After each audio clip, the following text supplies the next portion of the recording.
Aujourd'hui, il sera question d'OVNI, naturellement, mais pas seulement. Notre invité est le rédacteur en chef de la revue Nexus, la version française.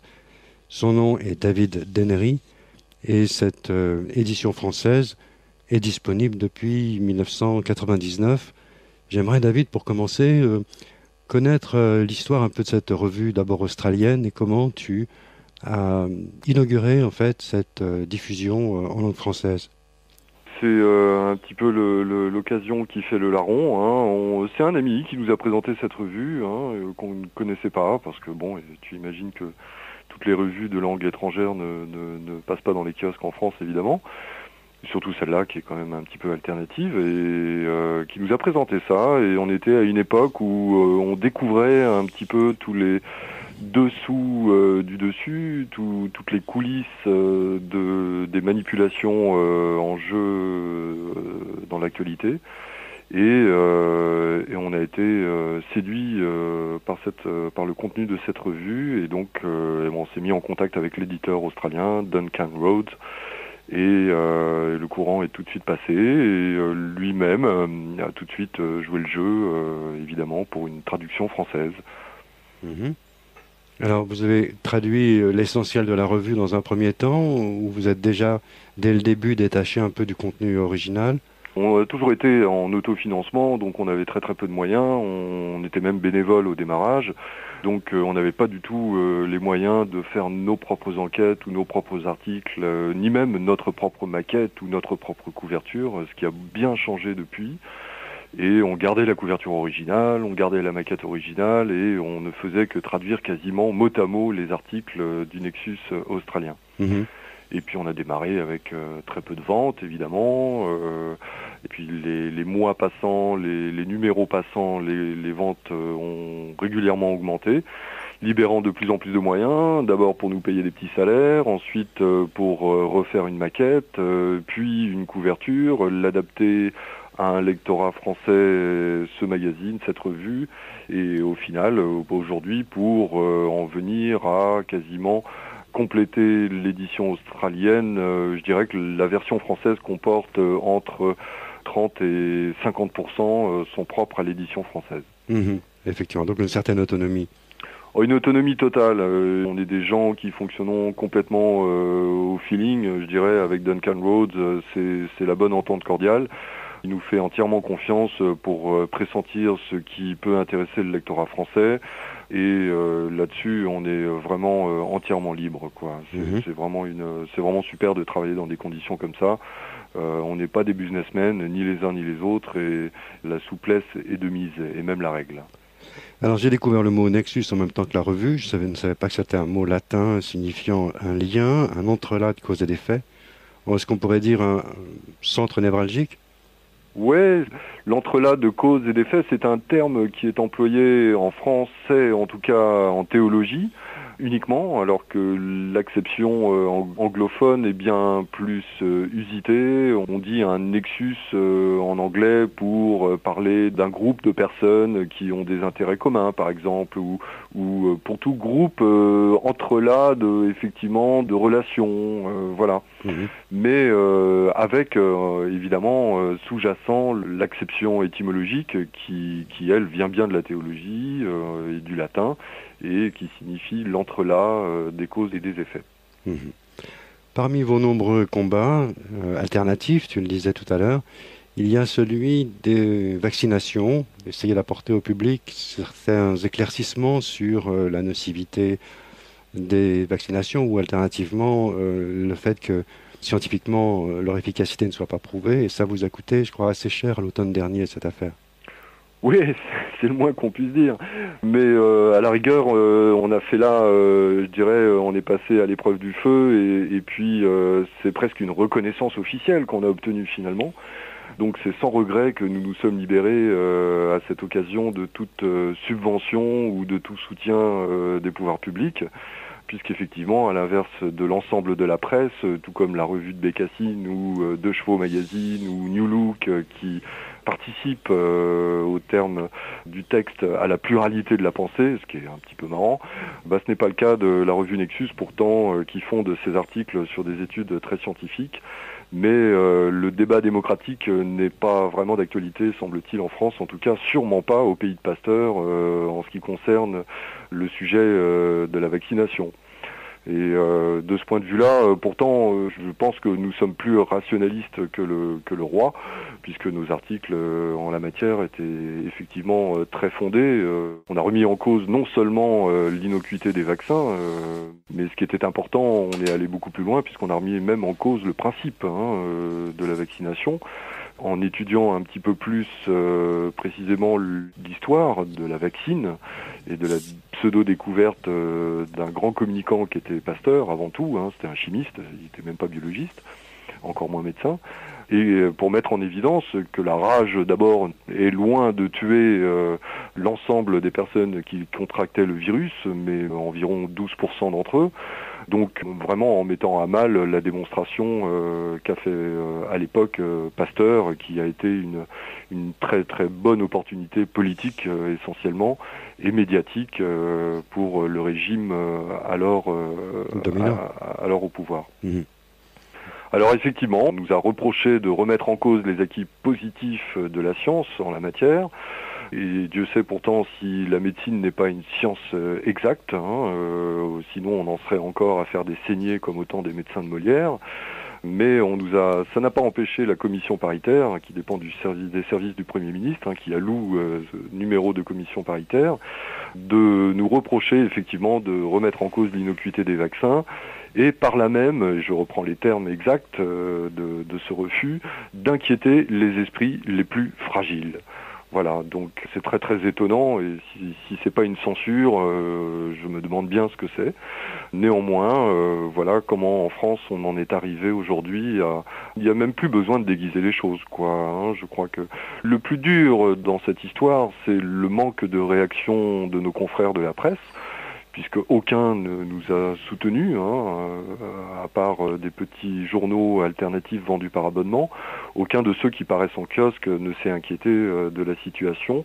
Et pourtant, eux, inquiètent, font largement leur fonds de commerce de la peur, évidemment, au travers de l'actualité.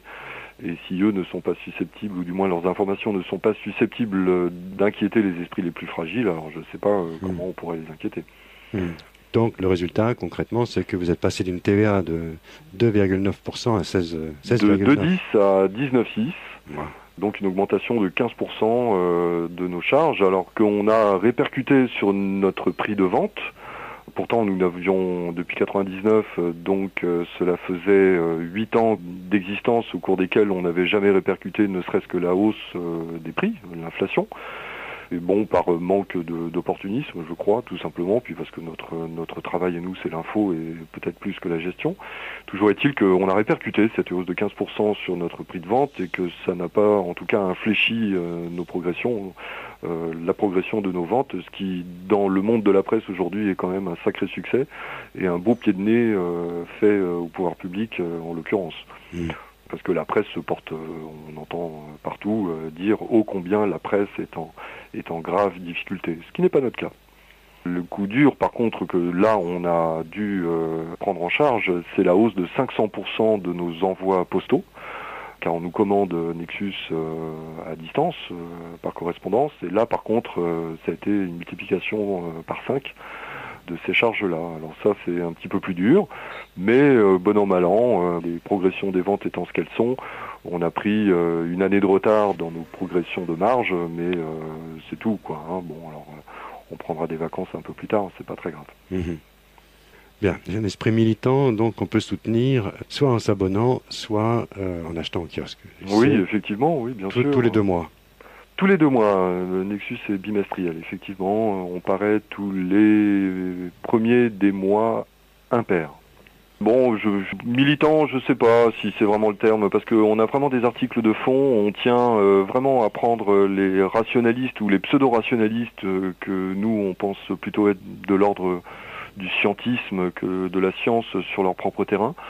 Donc on n'est pas vraiment sur des questions d'opinion, on n'est pas une presse d'opinion, on est plutôt une presse de faits bien factuels qui repose sur des études, sur des choses concrètes. Je préfère dire qu'on expose, on donne de l'info, des faits bien réels, et ensuite libre aux gens de penser ce qu'ils veulent et d'en tirer leurs propres conclusions. Donc dans ce sens, je ne me reconnais pas dans le terme de militant. Voilà. Moi, j'entendais militant dans le sens où il faut se grouper, se donner des forces et s'encourager face à un refus permanent d'ouvrir les yeux, face à ce matérialisme conservateur. Oui, alors de ce point de vue-là, j'accepte, effectivement. Notre motivation essentielle est bien là.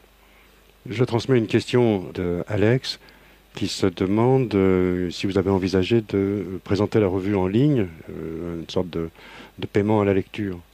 Oui, on l'envisage très sérieusement. Bon, là encore, nos petits moyens et notre petite équipe, pour l'instant, nous empêchent tout simplement de passer à l'acte parce qu'il faut le temps. Mais il y aura un Nexus en ligne qui sera pas exactement l'équivalent des 96 pages que l'on trouve en kiosque, mais on compte bien mettre une bonne partie de ce Nexus, pour le moins le dossier, pour une somme plus modique.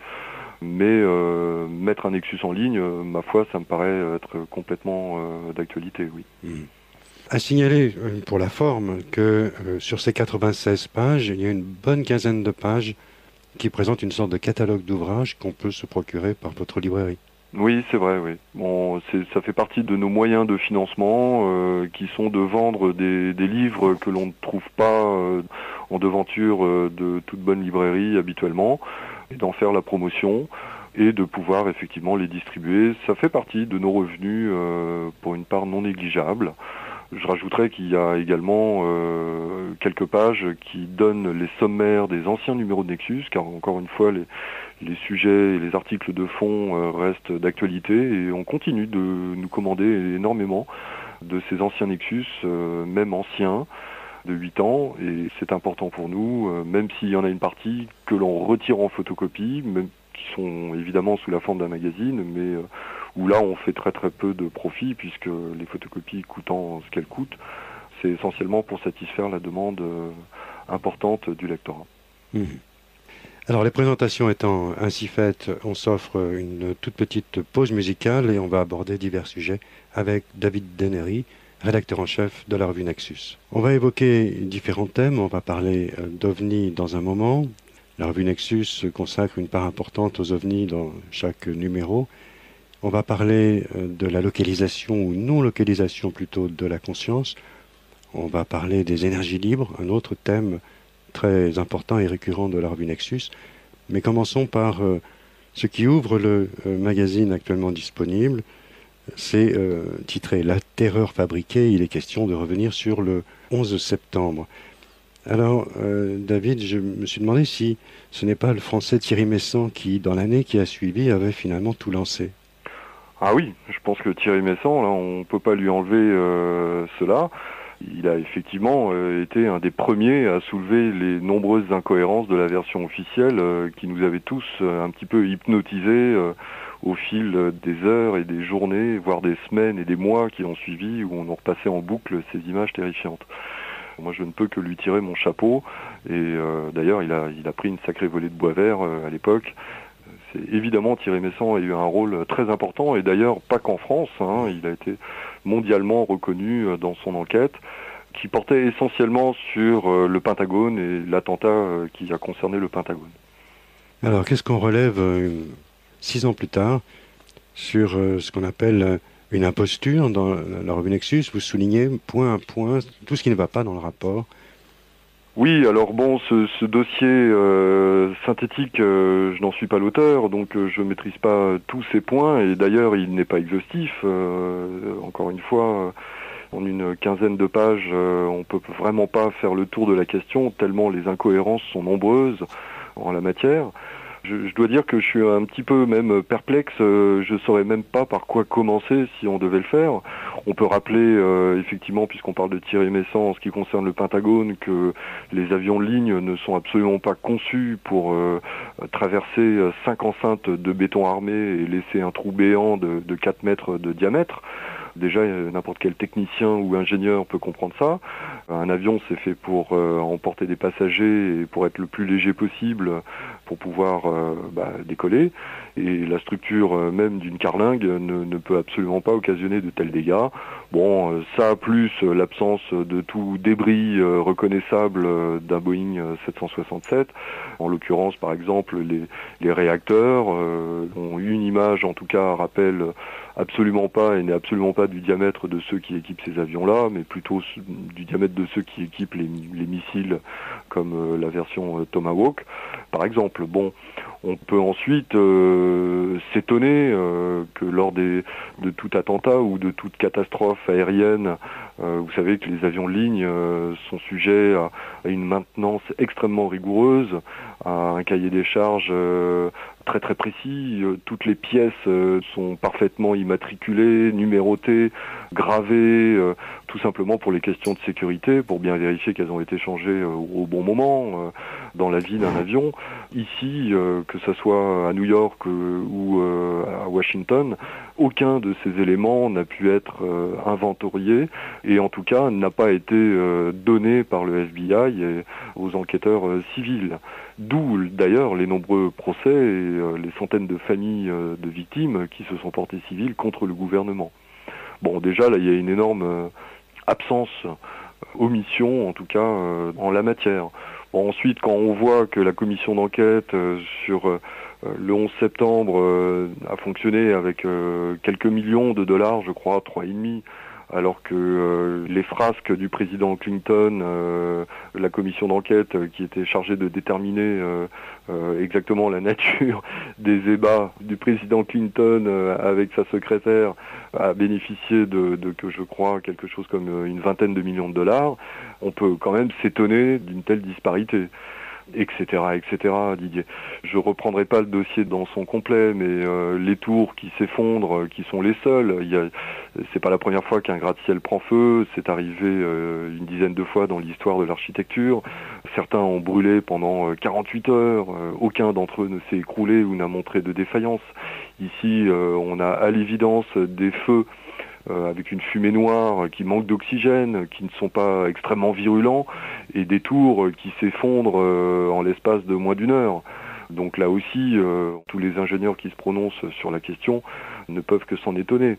Sans parler des pilotes, qui eux ne peuvent pas concevoir que des apprentis pilotes, puisque c'était le cas des soi-disant terroristes, aient pu réussir ce qui pour eux est un coup de maître, de précipiter des avions de ligne à lancer à des vitesses de 800 km/h environ, avec une grande précision, tout en prenant un virage en plein cœur des tours. On peut d'emblée estimer que la meilleure des chances de parvenir par deux fois à un tel exploit serait de placer des balises électroniques dans les tours afin que les avions s'y guident automatiquement. Les questions sont extrêmement nombreuses.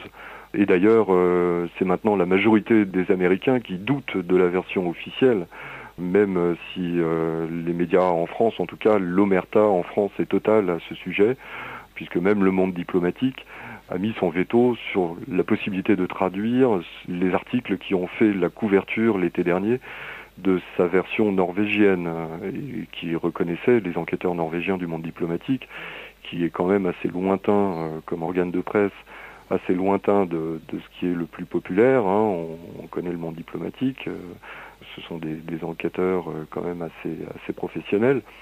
Néanmoins, ils n'ont pas eu envie de traduire ce que leurs collègues norvégiens ont fait paraître et qui ont conclu à ce que dans le meilleur des cas, la version ne pouvait pas valider la version officielle, et en tout cas dans le pire des cas, emboîter le pas des thèses dites conspirationnistes.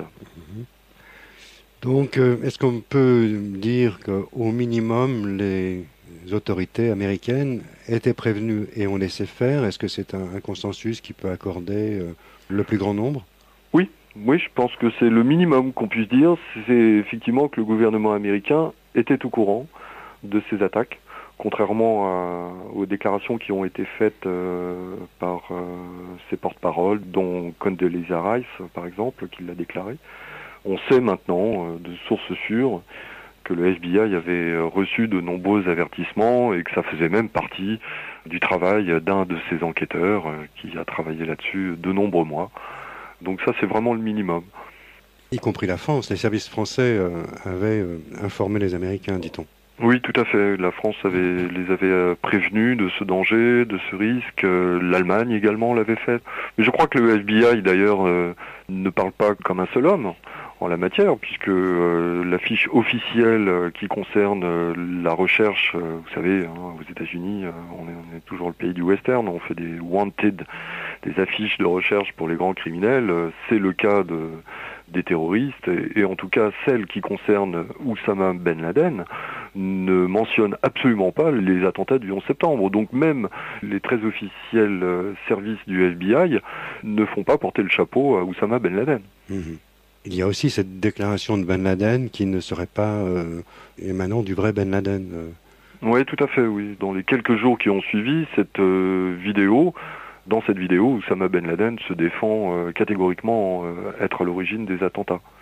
Contrairement à la vidéo qui est parue quelques semaines plus tard, que la CIA a sorti de ses cartons, mais sans du tout en préciser la source, de très très mauvaise qualité, où on voit un Oussama Ben Laden assez douteux, dont on peut en tout cas douter de l'identité.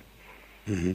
Alors est-ce que tu as été convaincu par l'article que tu avais confié à l'un de tes rédacteurs lorsqu'il t'a rapporté l'idée selon laquelle les tours auraient été bourrés d'explosifs? Est-ce que tu as acheté le morceau en bloc ou est-ce que tu as toi-même un léger doute? Bon, on peut toujours à la rigueur douter de ce genre de choses. Moi, je suis pas un technicien, un ingénieur. Néanmoins, j'ai quand même essayé de vérifier un tant soit peu. Il existe des enquêtes, des témoignages par dizaines, voire par centaines, qui font état de bruits d'explosions qui ont précédé de quelques secondes l'effondrement des tours. Ces explosions ont été entendues de l'autre côté de la rivière je crois que c'est l'Hudson qui me passe à Manhattan. Et les enregistrements sismiques en font état également. Voilà, je vois pas comment je pourrais ne pas être convaincu de ça. Alors il y a un important mouvement, donc des années plus tard, à travers l'ensemble des États-Unis, qui s'appelle Scholars for Truth, quelque chose comme ça, oui. Qui n'a pas fini de faire parler de lui, qui rassemble une quantité d'enseignants en particulier, lesquels affrontent dans leurs universités les foudres des proviseurs, des recteurs, parce que des parents d'élèves se plaignent qu'on ose même contester la version officielle dans l'enseignement. Alors qu'en fait, ils ne s'efforcent que d'envisager avec leurs étudiants que, par exemple, en certains cas, celui-ci, les autorités n'aient pas dit la vérité. Ben oui, c'est le formidable coup de force que représentent les attentats. C'est là où on a pris le virage du XXIe siècle, véritablement. Il y a eu avant le 11 septembre et il y a après. On n'est plus dans le même monde. Hein. Maintenant, on ne peut plus critiquer les versions officielles, qu'il s'agisse de caricatures de Mahomet, qu'il s'agisse de caricatures de la police, qu'il s'agisse tout simplement de ce genre de choses en France, hein, puisqu'il y a eu des procès à ce sujet, chose qu'on n'aurait même pas imaginé possible avant le 11 septembre. Ces procès ont lieu aujourd'hui. Charlie Hebdo a été relaxé. Néanmoins, d'autres dessinateurs ont été condamnés précédemment. C'est le formidable enjeu qui a été le but qui était poursuivi, était celui-là. Le terrorisme d'État, c'est pas nouveau. Je me demande même d'ailleurs s'il n'y a jamais eu autre chose que du terrorisme d'État. D'ailleurs, il y aura un article dans le Nexus du mois de mai prochain à ce sujet et au sujet du terrorisme d'extrême gauche qui a sévi en Europe dans les années 70 avec les Brigades Rouges et Action Directe, qui est à coup sûr, d'après les documents déclassifiés aujourd'hui, était tout simplement le fait d'une opération des services secrets américains qui opérait sous le nom de l'opération Gladio. Voilà. La gare de Bologne. Hitler a utilisé la même ficelle avec l'incendie du Reichstag. Quant aux Américains, avec l'opération Northworth, document déclassifié, parfaitement officiel également, pour l'invasion de la baie des Cochons. On sait maintenant à coup sûr que les Américains ont imaginé des projets d'attentats mettant en jeu la vie des civils, le maquillage de faux avions de ligne par la CIA sur le territoire nord-américain pour justifier une opération contre Cuba, une intervention militaire. Sans parler de Pearl Harbor, dont on sait maintenant aussi au travers des documents déclassifiés que les Américains, l'état-major américain et les pouvoirs publics américains avaient la connaissance de l'imminence de cette attaque, mais qui ont préféré se taire et garder sous silence cette attaque imminente, car ils savaient parfaitement que ça allait être leur meilleur allié pour s'allier leur opinion publique dans le lancement d'une guerre contre le Japon. Et le golfe du Tonkin également, le pseudo-accrochage dans le golfe du Tonkin qui a servi de prétexte au démarrage de la guerre du Vietnam. Oui. C'est une longue succession de coups tordus. Absolument, oui. D'ailleurs, on peut se poser la question actuellement avec ce qui se passe avec les 15 soldats britanniques, que je trouve une affaire très inquiétante, qui ont été capturés en Iran, si l'on peut dire. Arrêtés en Iran. Dans quelle mesure ça aussi est une manipulation qui va pouvoir dégénérer dans un affrontement direct et le déclenchement d'une guerre à l'Iran, chose qui était parfaitement pressentie depuis par les gens qui ont un petit peu des yeux pour voir et des oreilles pour entendre depuis quelques mois. David, c'est l'occasion de faire une pause instructive avec ce texte lu par Alex sur l'opération Northwood. Allons-y. Quand l'état-major américain planifiait des attentats terroristes contre sa population. L'ennemi de la démocratie américaine est-il intérieur ? En 1962, pour légitimer une guerre contre Cuba, l'état-major interarmé des États-Unis avait envisagé des attentats terroristes contre sa propre population. Le document déclassifié que nous présentons ici révèle le plan de l'opération Northwoods. Une série d'attentats tuant des civils et des militaires américains pour mobiliser l'opinion publique contre Fidel Castro. L'état-major avait notamment planifié un attentat contre un bâtiment de guerre et un détournement d'avion. Le projet des généraux fut empêché par le président Kennedy 1 an avant son assassinat. Parmi les conjurés se trouvaient d'actuels responsables de l'armée des États-Unis. L'opération Mongoose. En 1958, à Cuba, des insurgés conduits par les colonels Fidel et Raúl Castro, Che Guevara et Camilo Cienfuegos, renversent le régime fantoche de Fulgencio Batista. Le nouveau gouvernement, qui n'est pas encore communiste, met fin à l'exploitation en coupe réglée de l'île à laquelle se livre un groupe de multinationales états-uniennes. Standard Oil, General Motors, ITT, General Electric, Sheraton, Hilton, United Fruit, East Indian Company et la famille Bacardi depuis 6 ans. En retour, ces entreprises convainquent le président Eisenhower de renverser les castristes. Le 17 mars 1960, le président Eisenhower approuve un programme d'action clandestine contre le régime castriste. Son but est de remplacer le régime de Castro par un autre, plus fidèle aux véritables intérêts du peuple cubain et plus acceptable pour les États-Unis, par des moyens évitant toute visibilité de l'intervention US. Le 17 avril 1961, une brigade d'exilés cubains et de mercenaires, plus ou moins discrètement encadrée par la CIA, tente un débarquement à la baie des Cochons. L'opération tourne au fiasco. Le président John Fitzgerald Kennedy, qui venait d'arriver à la Maison-Blanche, refuse d'envoyer l'US Air Force appuyer les mercenaires. 1500 hommes sont faits prisonniers par les autorités cubaines. Kennedy désavoue l'opération et révoque le directeur de la CIA, Allen Dulles, le directeur adjoint, Charles Cabell, et le directeur du Stay Behind, Richard Bissell. Il confie une enquête interne à son conseiller militaire, le général Maxwell Taylor, mais elle n'est suivie d'aucune mesure concrète. Kennedy s'interroge sur l'attitude de l'état-major interarmé qui avait validé l'opération alors qu'il la savait vouée à l'échec. Tout semble s'être passé comme si les généraux avaient tenté d'impliquer les États-Unis dans une guerre ouverte contre Cuba. Si le président Kennedy a sanctionné les méthodes et les échecs de la CIA, il n'a pas remis en question la politique d'hostilité de Washington à l'égard du pouvoir en place à La Havane. Il met en place un groupe spécial élargi chargé de concevoir et de conduire la lutte anticastriste. Ce groupe est composé de son frère, Robert Kennedy, attorney général, de son conseiller militaire, le général Maxwell Taylor, du conseiller national pour la sécurité, George Bundy, du secrétaire d'État, Dean Rusk, assisté d'un conseiller, Alexis Johnson, du secrétaire à la défense, Robert McNamara, assisté d'un conseiller, Roswell Gilpatrick, du nouveau directeur de la CIA, John McCone, et du chef d'état-major interarmé, le général Lyman L. Leminzer.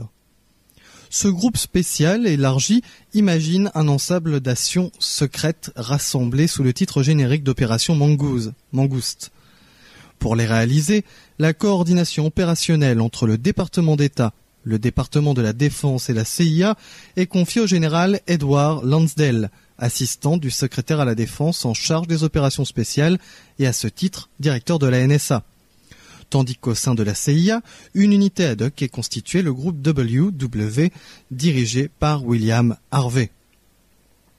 En avril 1961, l'armée des États-Unis est traversée par une crise grave.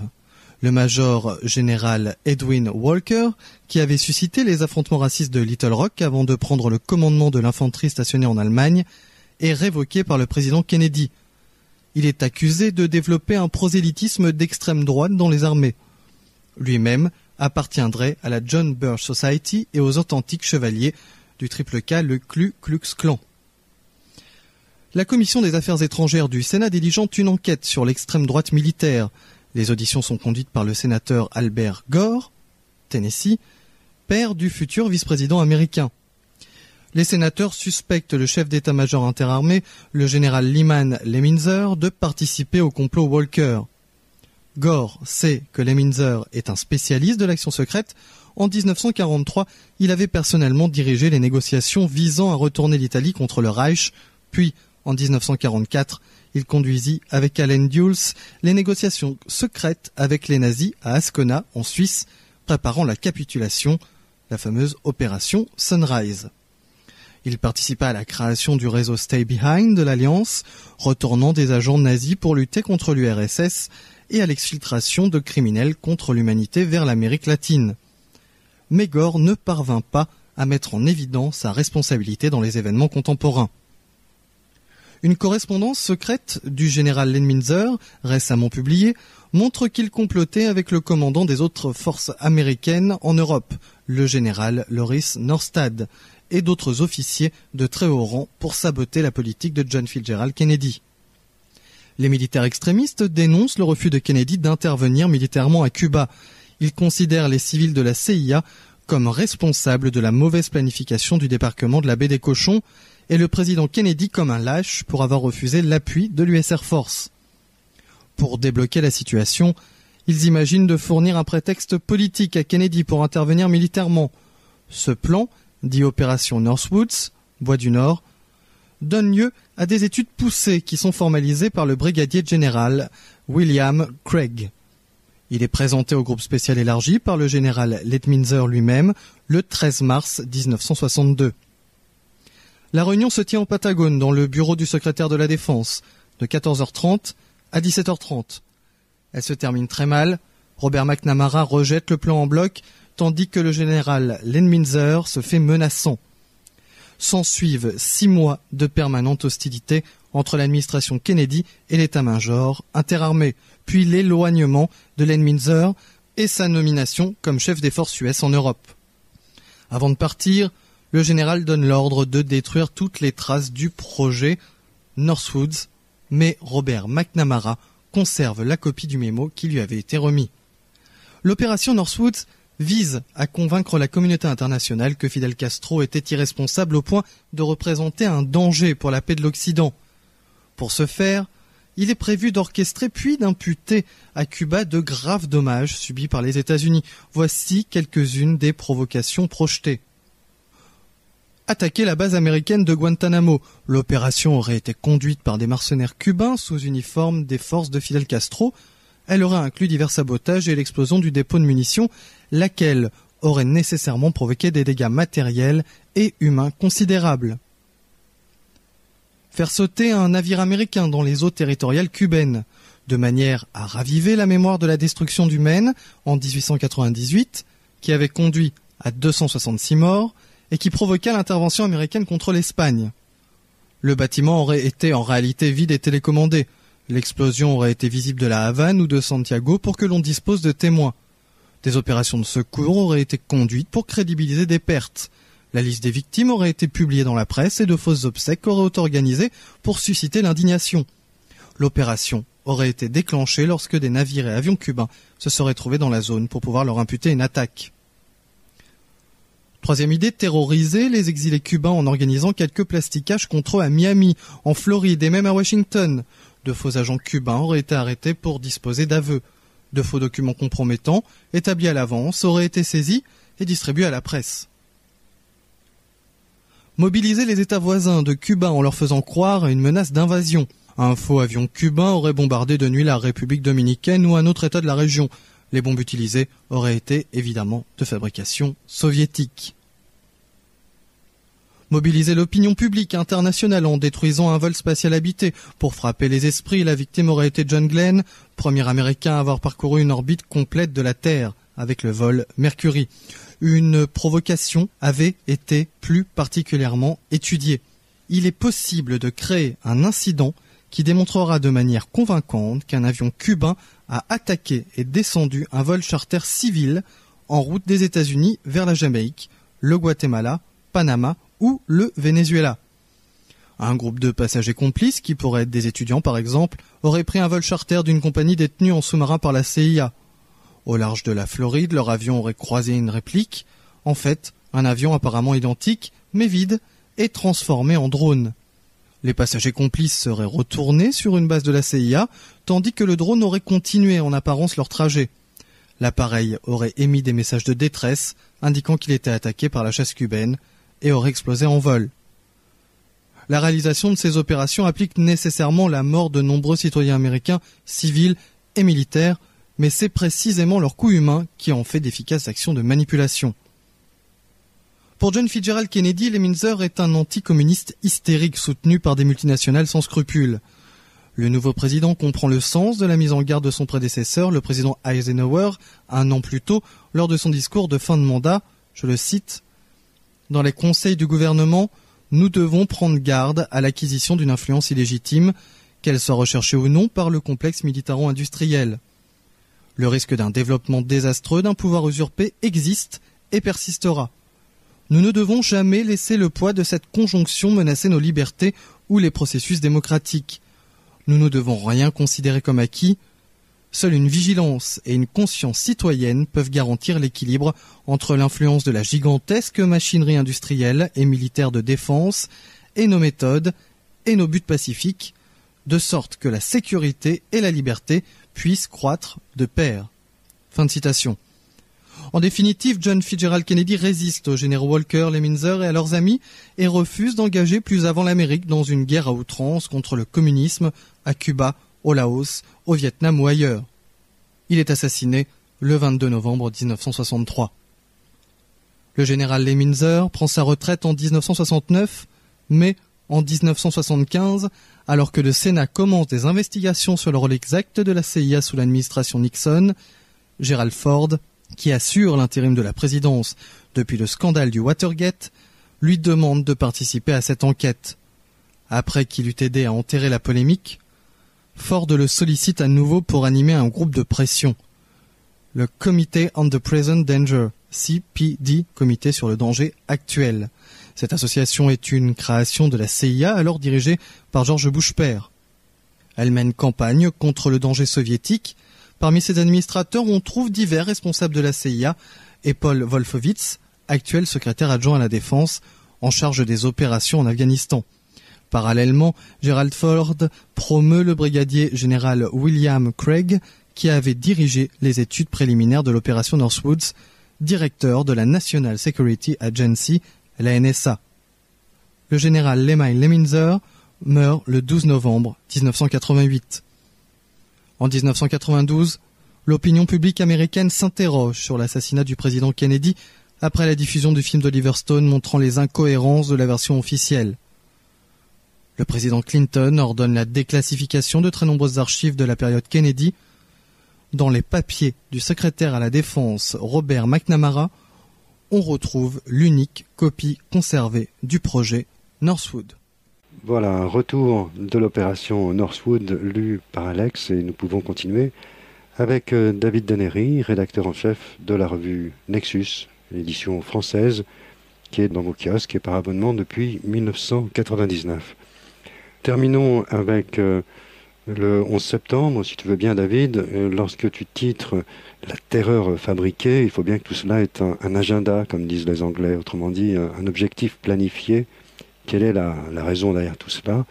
L'invasion de l'Irak, par exemple, et la capture des ressources pétrolières? Oui, oui, d'une part, effectivement, le déclenchement de plus en plus fort de conflits et d'insécurité dans le monde, tous les géopolitiques le disent bien, on est beaucoup moins en sécurité depuis que la guerre contre la terreur a été lancée par le gouvernement américain qu'auparavant. Autrement dit, on a atteint absolument l'objectif inverse que celui qui était affiché. Mais non seulement en termes de conflits armés, il s'agit aussi de justifier la possibilité de mettre en œuvre des législations sécuritaires extrêmement fortes dans nos pays occidentaux, essentiellement en premier lieu aux USA, où je ne sais pas si les gens sont bien au courant de ce que représente le Patriot Act, qui oblige tout citoyen américain à dénoncer son voisin si la connaissance chez ce voisin, ne serait-ce que de penser à l'encontre du gouvernement. Je ne sais pas si vous voyez bien ce que cela signifie, mais à ce moment-là, n'importe qui peut être emprisonné, envoyé à Guantanamo ou dans une des prisons clandestines américaines, sans autre forme de procès, ni recours à aucun des droits habituels de la défense. Donc voilà, on y est. Donc ça, c'est un bon moyen, effectivement, de mettre en coupe réglée, sous des régimes extrêmement autoritaires, la population de notre planète. Alors la poursuite de cet agenda, en fait, montre avec persistance au fil des années qu'il peut se trouver que les gouvernants ne soient pas ceux qu'on identifie, mais qu'il y ait derrière, et vous aviez titré sur le groupe Bilderberg l'an dernier, qu'il y ait derrière des groupements occultes et multinationaux, lesquels ont des visées bien précises pour la gouvernance. Je crois que c'est plus un secret pour qui que ce soit aujourd'hui de comprendre que tout simplement le véritable pouvoir n'est plus politique, mais bel et bien économique. Les grandes multinationales ont des budgets, disposent de moyens que n'ont plus les gouvernements, d'une part. Lorsqu'on est un petit peu observateur, on sait très bien que pour faire campagne, surtout dans un pays comme les États-Unis, quand on voit la débauche de moyens médiatiques que ça demande et les dépenses que demande une campagne électorale, on peut bien se rendre compte, tout simplement par simple déduction, comprendre que le politique a besoin du soutien de l'économique pour pouvoir être élu.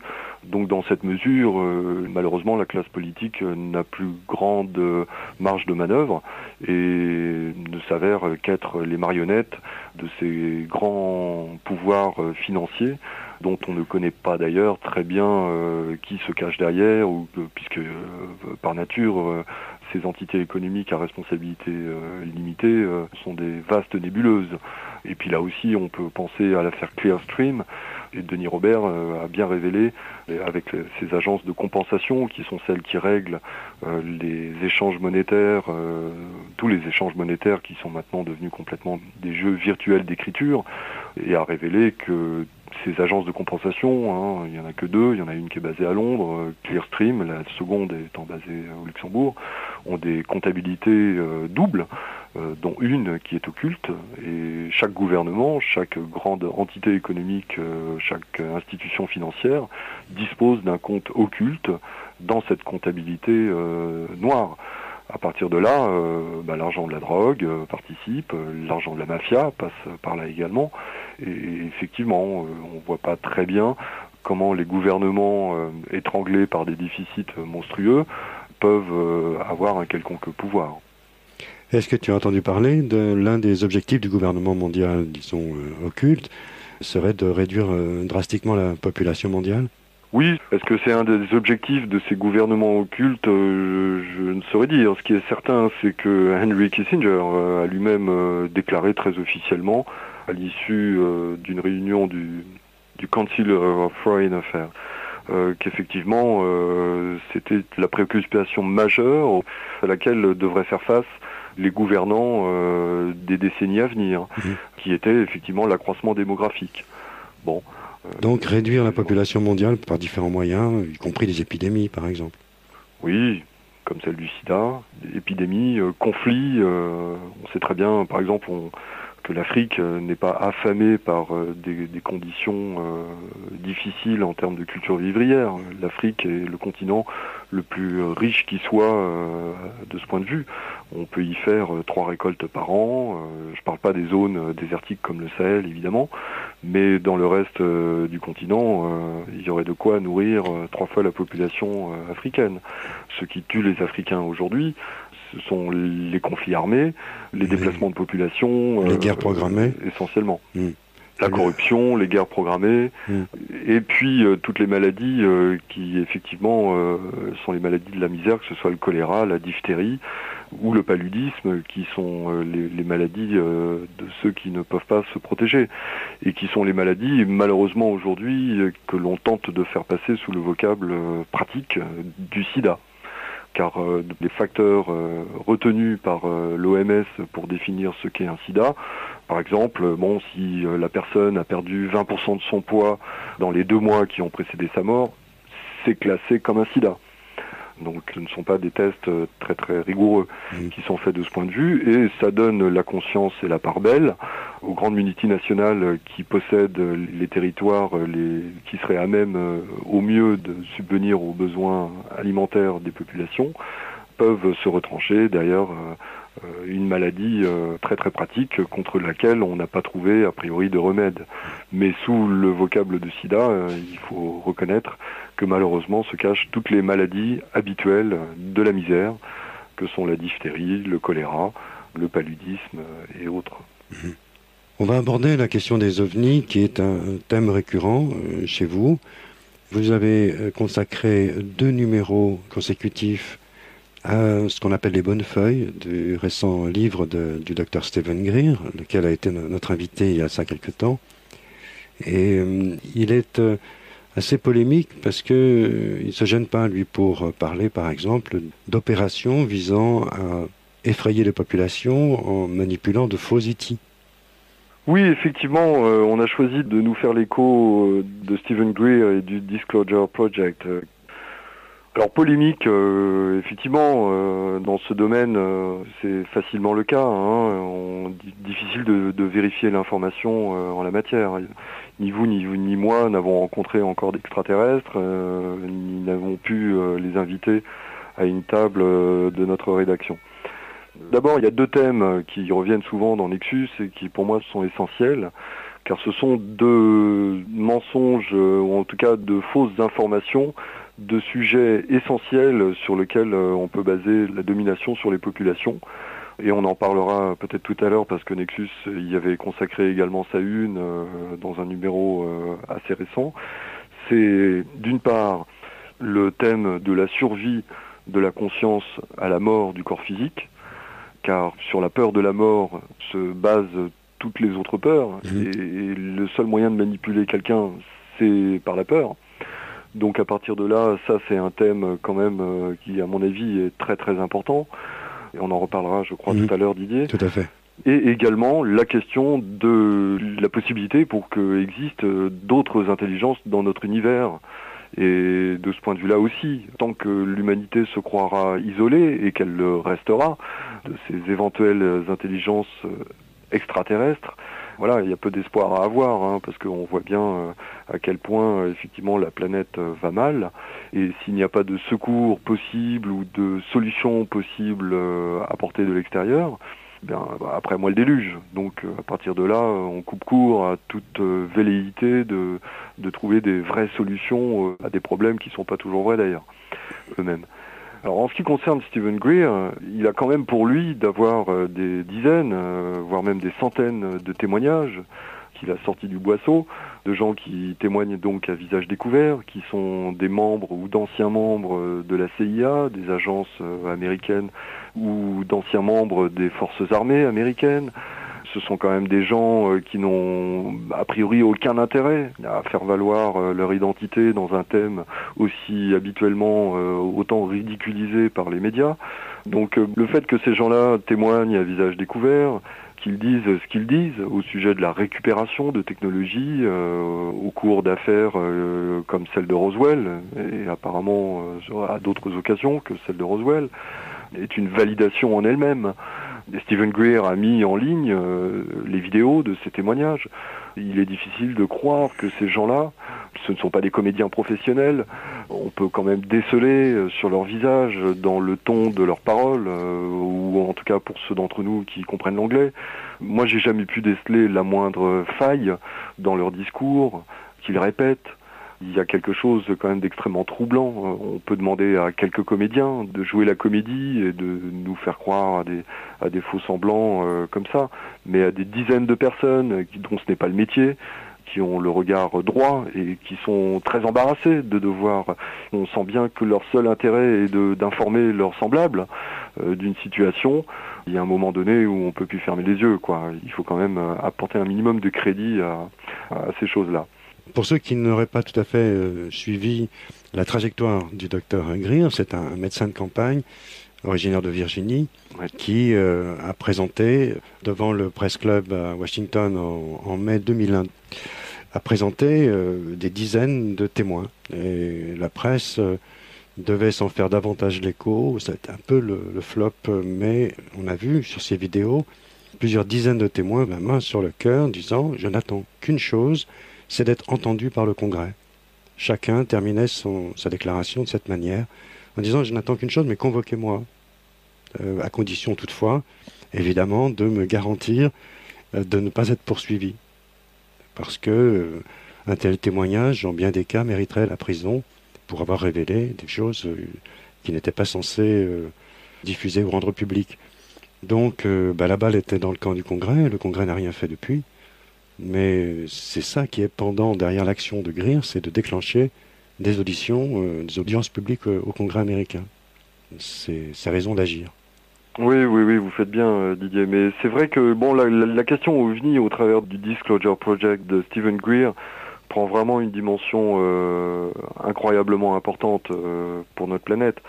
Dans la mesure où, effectivement, c'est une question, on se rend compte que c'est quand même quelque chose de très complexe, que les ovnis, a priori, ne seraient pas, si l'on écoute ces témoins, le seul fait d'entités extraterrestres, même si ces dernières en sont à l'origine, puisque c'est en récupérant sur des épaves de vaisseaux extraterrestres des technologies que des black programmes, comme on les appelle, des programmes occultes technologiques des agences militaires américaines, qu'ils auraient probablement, apparemment, récupéré la possibilité eux-mêmes de faire des ovnis, des soucoupes volantes et de maîtriser l'antigravitation.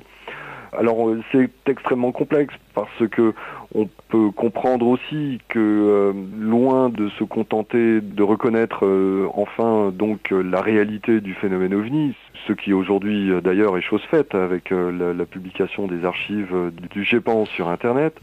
Effectivement, on a entendu beaucoup d'ailleurs ces derniers temps Jacques Patenay sur toutes nos antennes télévisées et radio. L'actuel directeur et qui a succédé à Jean-Jacques Velasco.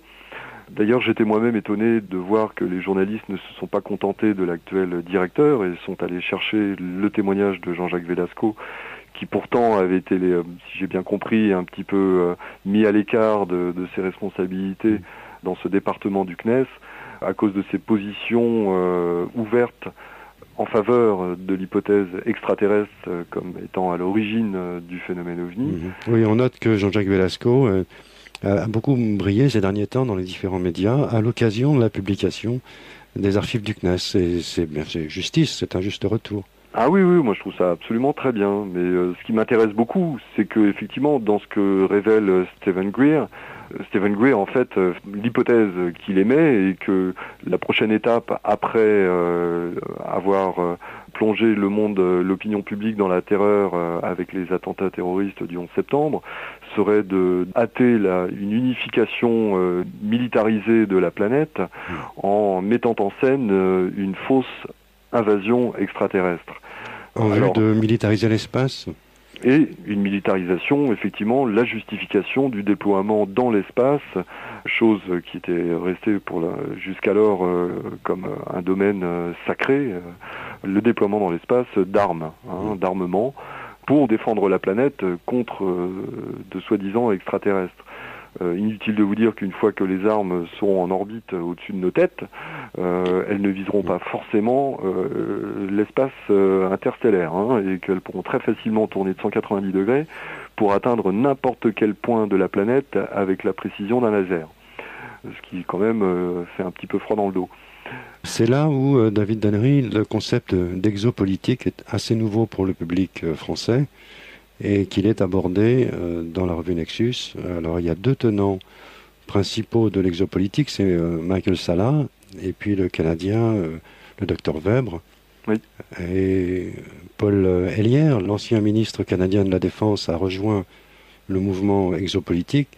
Donc ce mouvement consiste à montrer aux populations qu'en réalité, nous sommes visités par des gens pacifiques qui attendent notre entrée dans une communauté galactique, sans moyens guerriers.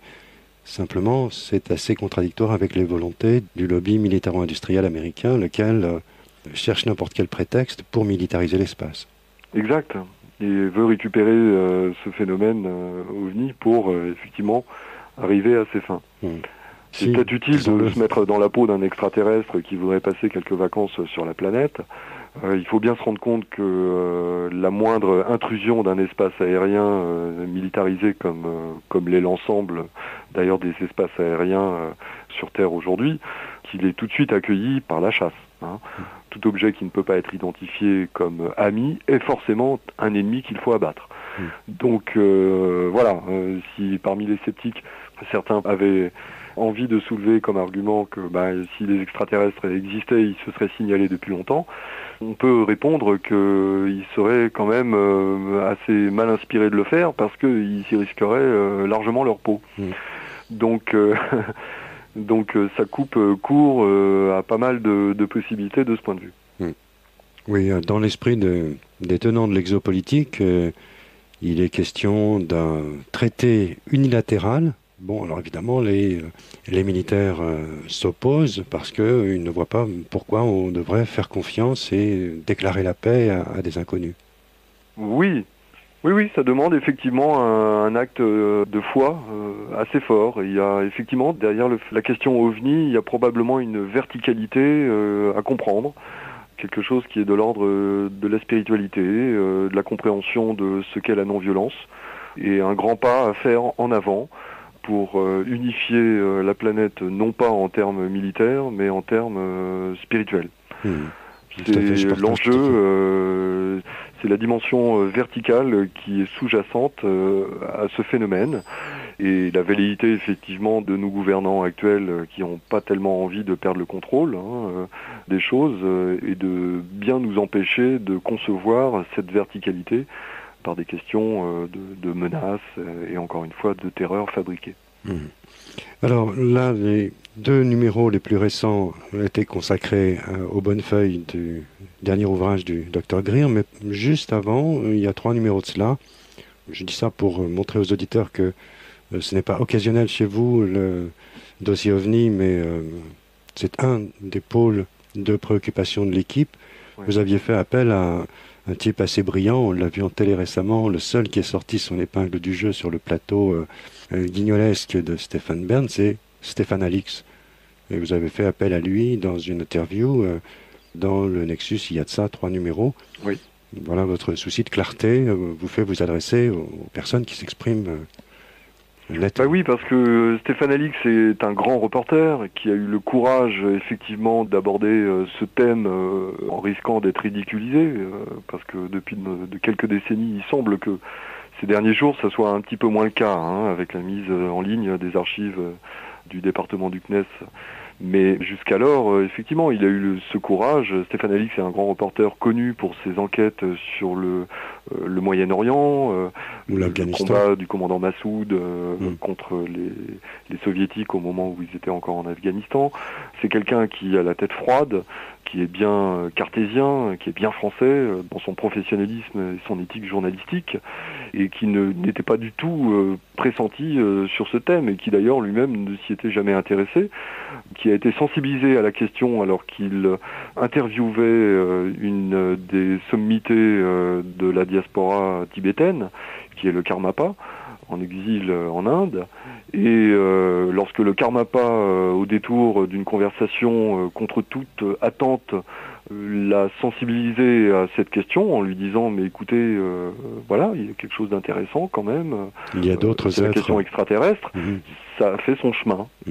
Stéphane Alix s'est alors penché sur la question, mené son enquête pendant des années avant de se faire une opinion, pour aboutir à un constat qui l'a stupéfait lui-même en premier, c'est que le phénomène OVNI existe d'une part bel et bien, qu'il y a des choses extrêmement solides derrière, et qui s'est plus particulièrement intéressé au thème des abductions. Je le rappelle, les abductions est un terme qui recoupe tout ce qu'on appelle les enlèvements par des extraterrestres, dont témoignent des millions de personnes dans le monde. Témoignages très identiques, qui se ressemblent énormément, et force lui a été de constater que les gens qui témoignent d'avoir été enlevés par des extraterrestres lors d'une abduction pour des examens médicaux, enfin bon, je ne ferai pas le détail de ce sujet ici, ça serait trop long, mais force lui a été de constater que ces gens-là, en tout cas, étaient absolument sincères. Il s'est servi pour cela des travaux d'un éminent psychologue chargé du département de psychologie à l'université d'Harvard, très célèbre université américaine, qui était le docteur John Mack, malheureusement décédé il y a 2 ans environ. Il y a de cela 1 an ou 2, au cours même d'ailleurs de son investigation.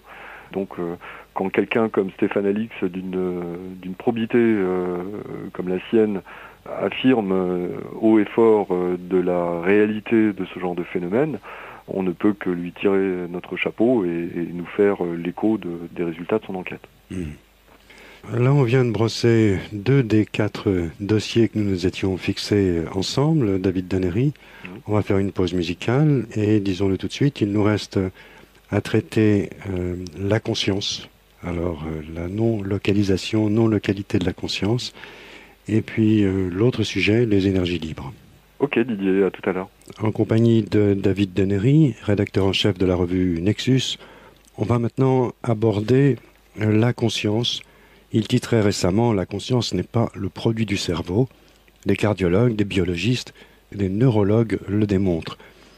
On va, avant de retrouver donc David Dannery, demander à Alex de nous lire un extrait de la revue Nexus du mois précédent. En 1991, Pam Reynolds subit une intervention chirurgicale à l'Institut neurologique Barrow, à Phoenix dans l'Arizona. Cette intervention, appelée en anglais « Stand Still », visait à faire l'ablation d'un anévrisme géant situé dans le tronc cérébral, siège des fonctions vitales, et menaçant la vie de la jeune femme alors âgée de 35 ans. Durant cette intervention, qui dura près d'1 heure, pas une goutte de sang ne circula dans son cerveau, car la moindre pression sanguine à l'intérieur de l'anévrisme pouvait être fatale. Comme cet organe ne peut être privé d'oxygène pendant plus de quelques minutes, le cerveau de Pam Reynolds fut plongé en hypothermie à 15,5 degrés Celsius, puis vidé de son sang.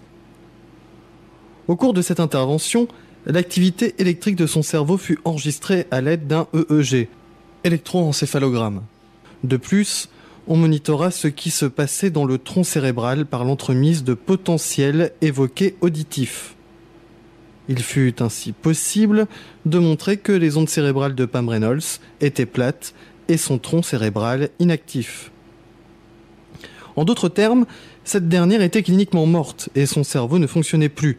Toutes les activités de base du cerveau ainsi que les fonctions supérieures avaient cessé. Chose remarquable, tandis que son cerveau n'était plus fonctionnel, Pam Reynolds vécut une EMI au cours de laquelle elle perçut la scie à trépaner que tenait le neurochirurgien et la boîte contenant ses accessoires, ainsi que le dialogue entre le neurochirurgien et le cardiologue. Le rapport enregistré de l'intervention a permis de vérifier et de situer dans le temps le moment précis de ces éléments. Ce rapport a démontré une acquisition d'informations objectives. Voici un extrait du témoignage qu'elle fit au docteur Sabom. J'ai entendu un bruit mécanique. Ça m'a fait penser à la fraise du dentiste. C'était comme si le bruit me poussait, et finalement, je suis sorti par le haut de ma tête. Dans cet état, j'avais une vision extrêmement claire de la situation. J'ai remarqué que mon médecin avait un instrument dans la main qui ressemblait à une brosse à dents électrique. Il y avait un emplacement en haut, ça ressemblait à l'endroit où on met l'embout. Mais quand je l'ai vu, il n'y avait pas d'embout. J'ai regardé vers le bas et j'ai vu une boîte. Elle m'a fait penser à la boîte à outils de mon père quand j'étais enfant. À peu près au même moment où j'ai vu l'instrument, j'ai entendu une voix de femme. Je crois que c'était la voix de ma cardiologue. Et la voix disait que mes veines étaient trop étroites pour évacuer le sang et le chirurgien lui a dit d'utiliser les deux côtés. Je ne suis pas resté là plus longtemps, j'ai soudain senti une présence. Et quand je me suis retourné, j'ai vu un minuscule point lumineux. Il semblait très très éloigné. Et quand je m'en suis approché, j'ai entendu ma grand-mère m'appeler. Je suis aussitôt allé vers elle, et elle m'a gardé tout près d'elle. Et plus je me rapprochais de la lumière, plus je commençais à voir des gens que je reconnaissais. J'étais impressionné par le fait que ces gens avaient l'air merveilleux. Ma grand-mère n'avait pas l'apparence d'une vieille femme. Elle était radieuse. Tout le monde avait l'air jeune, sain et fort. Je dirais volontiers qu'ils étaient de la lumière, comme s'ils portaient des vêtements de lumière, ou comme s'ils étaient faits de lumière. Je n'ai pas été autorisé à aller très loin. Ils me gardaient près d'eux. Je voulais en savoir plus sur la musique, sur le bruit d'une chute d'eau, sur les chants d'oiseaux que j'entendais et savoir pourquoi ils ne me laissaient pas aller plus loin. Ils ont communiqué avec moi. Je n'ai pas d'autres mots pour exprimer cela, car ils ne parlaient pas comme vous et moi. Ils pensaient et j'entendais. Ils ne voulaient pas que j'entre dans la lumière. Ils disaient que si j'allais trop loin, ils ne pourraient plus me relier à mon moi physique. Puis mon oncle m'a ramené en bas, à travers le tunnel. Pendant tout le voyage, j'ai intensément désiré retourner dans mon corps. Cette idée ne me posait pas de problème. Je désirais revenir vers ma famille. Puis je suis arrivé à mon corps et je l'ai regardé. Et franchement, il avait l'air d'une épave. Il avait l'air de ce qu'il était, mort. Et je n'ai plus voulu y retourner. Mon oncle m'a communiqué que c'était comme sauter dans une piscine. J'étais réticente à le faire. Et puis il s'est passé quelque chose que je ne comprends toujours pas aujourd'hui. Il a accéléré mon retour dans le corps en me donnant une sorte de coup.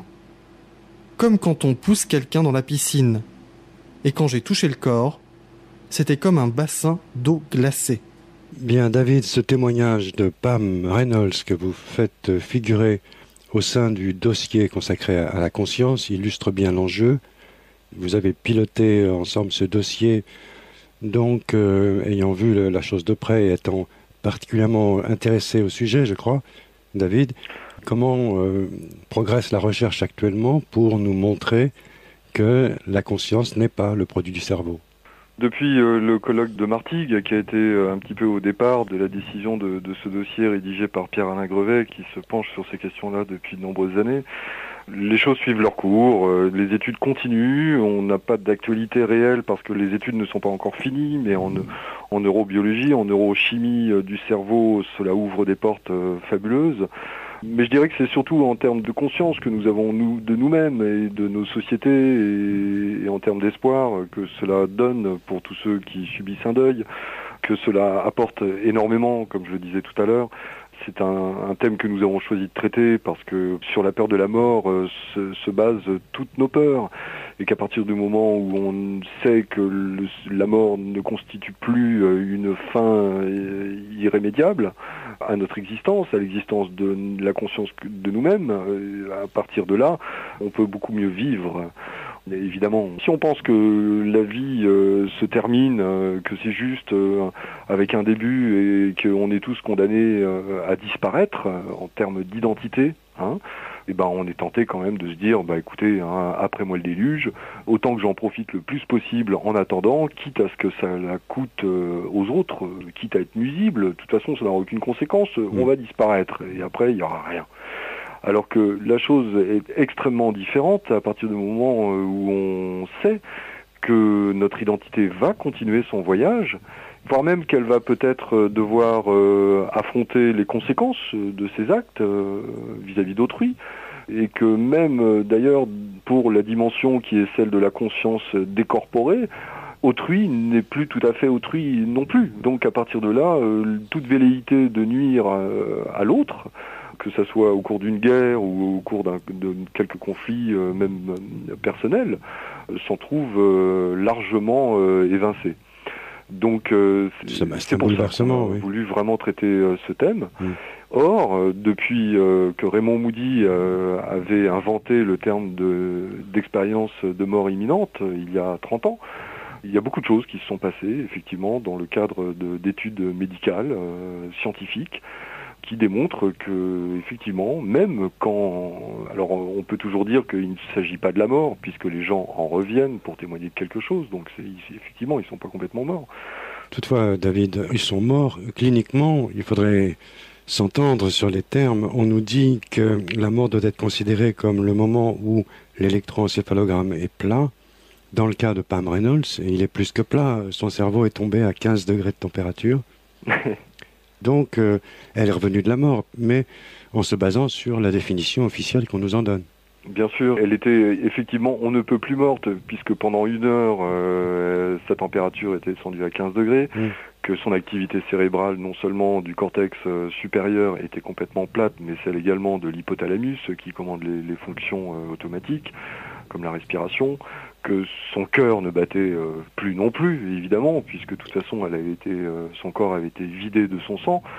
Donc, et oui, Didier, plus mort que ça, je ne vois pas comment on peut l'être. Alors, qu'on nous donne une autre définition de la mort, mais je souhaite bon courage au comité d'éthique. Ils vont avoir des petits soucis, oui, effectivement. Et puis, quant aux pseudo, effectivement, arguments qui voudraient que ces gens-là aient des hallucinations provoquées par la neurochimie, encore une fois, il n'y a plus de neurochimie du tout dans son cas. Rien de possible, en tout cas, de ce point de vue-là. Et puis quand ces hallucinations collectives témoignent de choses dont ils ne peuvent pas avoir eu connaissance, puisque leur conscience, si elle avait été produite par le cerveau, ne pouvait exister, puisque le cerveau n'était plus en activité. L'encéphalogramme était plat. Quand ils reviennent en témoignant de choses qui sont parfaitement vérifiables, de ce qui s'est passé dans la salle d'opération, ou même des pensées qu'ont pu avoir les gens, leurs proches, dans les salles d'attente, ou plein de petits détails peut-être anodins, mais en tout cas dont ils ne pouvaient absolument pas avoir conscience, c'est la preuve par 9 que la conscience n'est pas le produit de la matière et de la biologie du cerveau, mais que le cerveau est tout simplement un transpondeur, comme un disque dur qui reçoit l'information, mais l'information elle-même est libre de ce transpondeur. Voilà. La conscience n'est pas localisée ni dans l'espace ni dans le temps, elle est hors temps, hors espace. Et à ce propos, il y a une contribution à remarquer dans votre dossier, c'est celle qui m'a beaucoup intéressé de Mario Beauregard, lequel est chercheur en neurosciences du département de psychologie et de radiologie de l'Université de Montréal. Lui est très clair là-dessus, mais il souligne aussi les obstacles et les réticences de ce milieu dit scientifique. Oui, parce qu'on en est encore, effectivement, malgré tout, dans un paradigme scientifique qui est basé sur la matière. Chose qui paraît d'ailleurs incroyable dans d'autres domaines comme celui de la physique quantique aussi, puisque pour la physique quantique qui observe l'infiniment petit, et on consacre assez souvent des articles aussi qui abordent les choses sous cet angle, la matière subatomique ne répond pas aux règles du macroatomique, mais pas du tout. Ça ne fonctionne pas comme une mécanique, mais au contraire, justement, ça ressemble bigrement aux lois qui sont les lois de la conscience et les lois de l'esprit, où on retrouve beaucoup de choses contenues dans les philosophies orientales ou des grands mystiques en tout cas. Oui, effectivement. Le dossier est passionnant, il est alimenté aussi. Tu citais Raymond Moody il y a 30 ans, mais entre-temps il y a eu Melvin Morse et la Divine Connexion. Oui. Bon, la place manquait peut-être pour revenir sur Morse, à moins que vous l'ayez traité dans un numéro très antérieur. Bref, les recherches de Melvin Morse comptent également lorsqu'il entend que nos ressentis, nos émotions, etc., tout cela se trouve stocké dans un ailleurs distinct de l'emplacement identifié comme notre cerveau.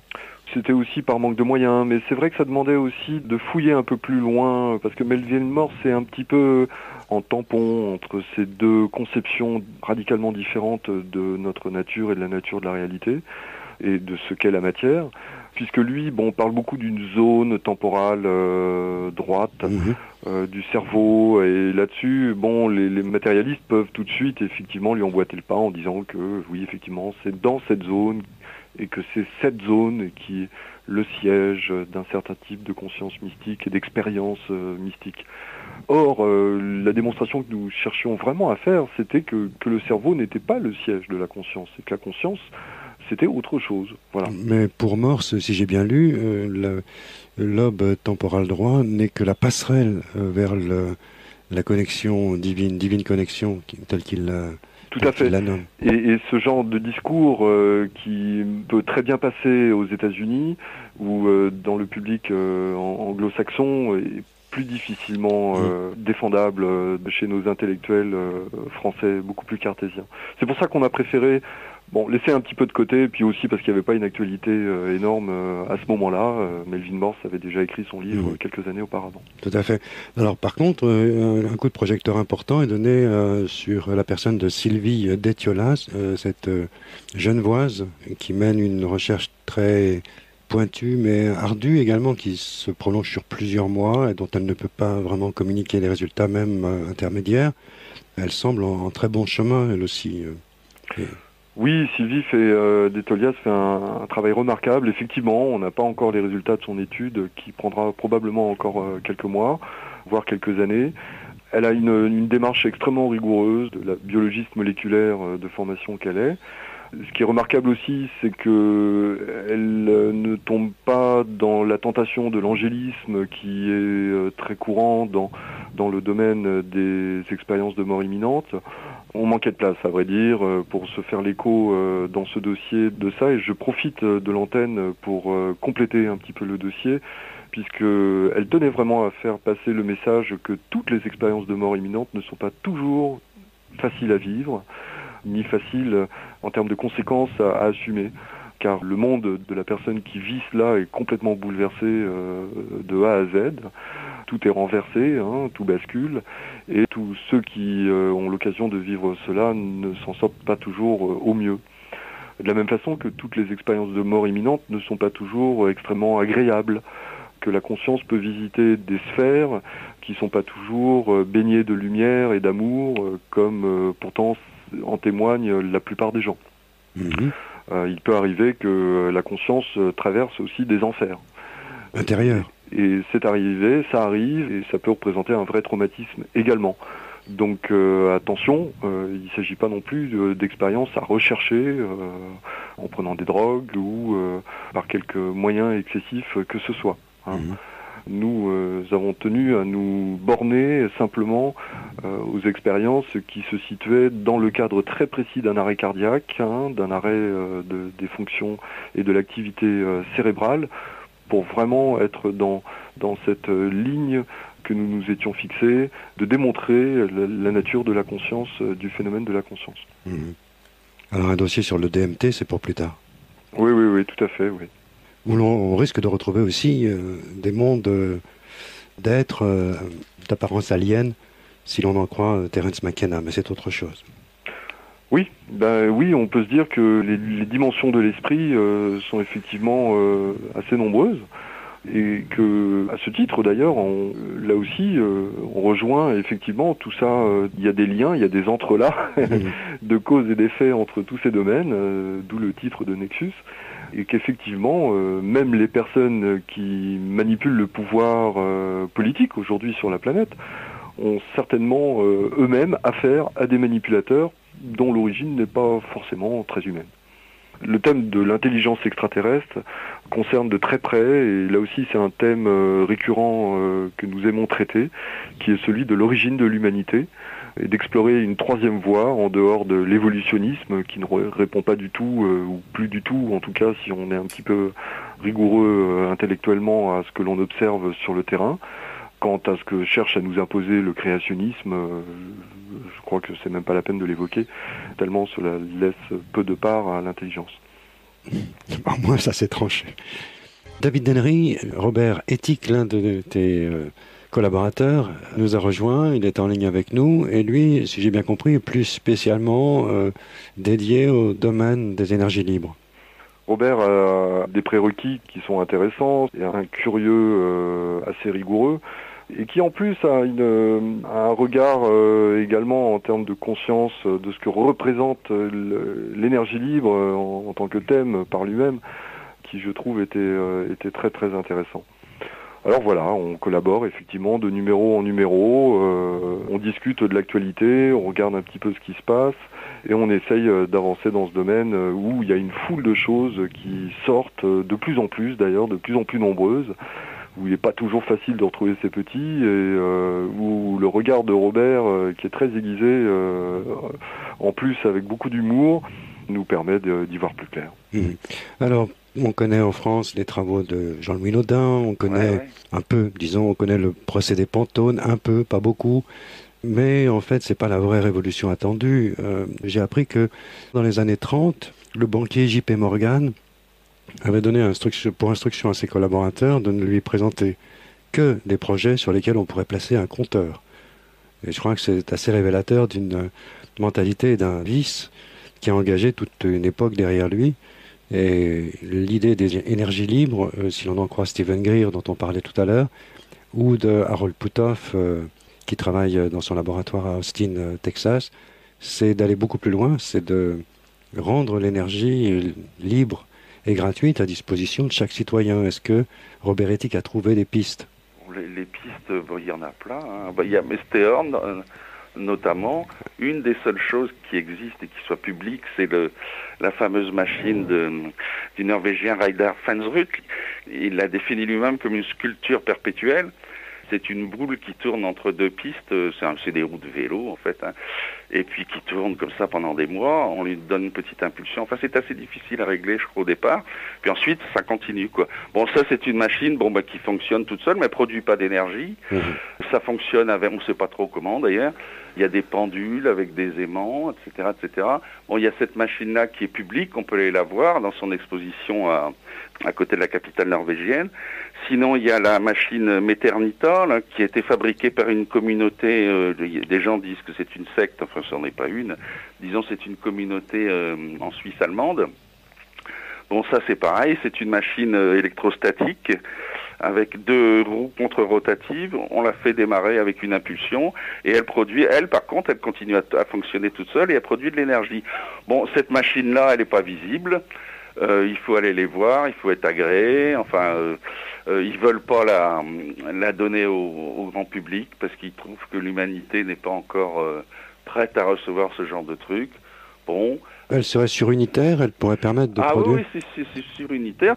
Une petite machine, grande comme une machine à coudre à peu près, où on allume une lampe de 150-200 watts, et puis ils en ont fait des grosses machines qui font 1 mètre ou plus d'1 mètre de haut, 2 mètres même de diamètre. Et puis qui fait des kilowatts, paraît-il, et ils ont ça dans leur communauté, ils alimentent en électricité comme ça. Bon, ça a été traité par les médias en disant que c'était une machine, guère plus qu'une machine électrostatique, et puis voilà, quoi. Ça a été traité par-dessus la jambe, un petit peu comme les crop circles, on disait que c'était les 2 petits vieux avec des planchettes qui faisaient les crop circles. Et maintenant, les nouveaux crop circles, c'est fait par les copains de ces gens-là, quoi. Donc voilà, donc ça c'est à peu près les 2 seules choses dont on est... Il y en a plein. Il y a la machine de Newman, Robert. Ouais, il y a la machine de... Il y en a plein, mais on les voit pas. Il faut aller... qu'ils soient vraiment publics, quoi. Enfin, ça, c'est pas encore public. Et le moteur japonais commercialisé, paraît-il. Ouais, paraît-il. Ouais, mais moi, je sais... Ouais, il y a un moteur japonais commercialisé. Minato, c'est ça dont vous voulez parler ? Oui, Minato. Mais Minato, lui, il prétend que c'est pas surunitaire. C'est juste un moteur très, très efficace. Effectivement, il y a Steorn, c'est pour ça que Steorn... Alors venons-en à l'affaire Steorn, oui. Ouais, parce que là, Steorn, c'est vraiment un grand coup, quoi. Robert, tu veux bien nous expliquer comment ça a commencé par cette page dans l'Économiste Ouais, alors ça a commencé en août, c'était en août dernier, en août 2006.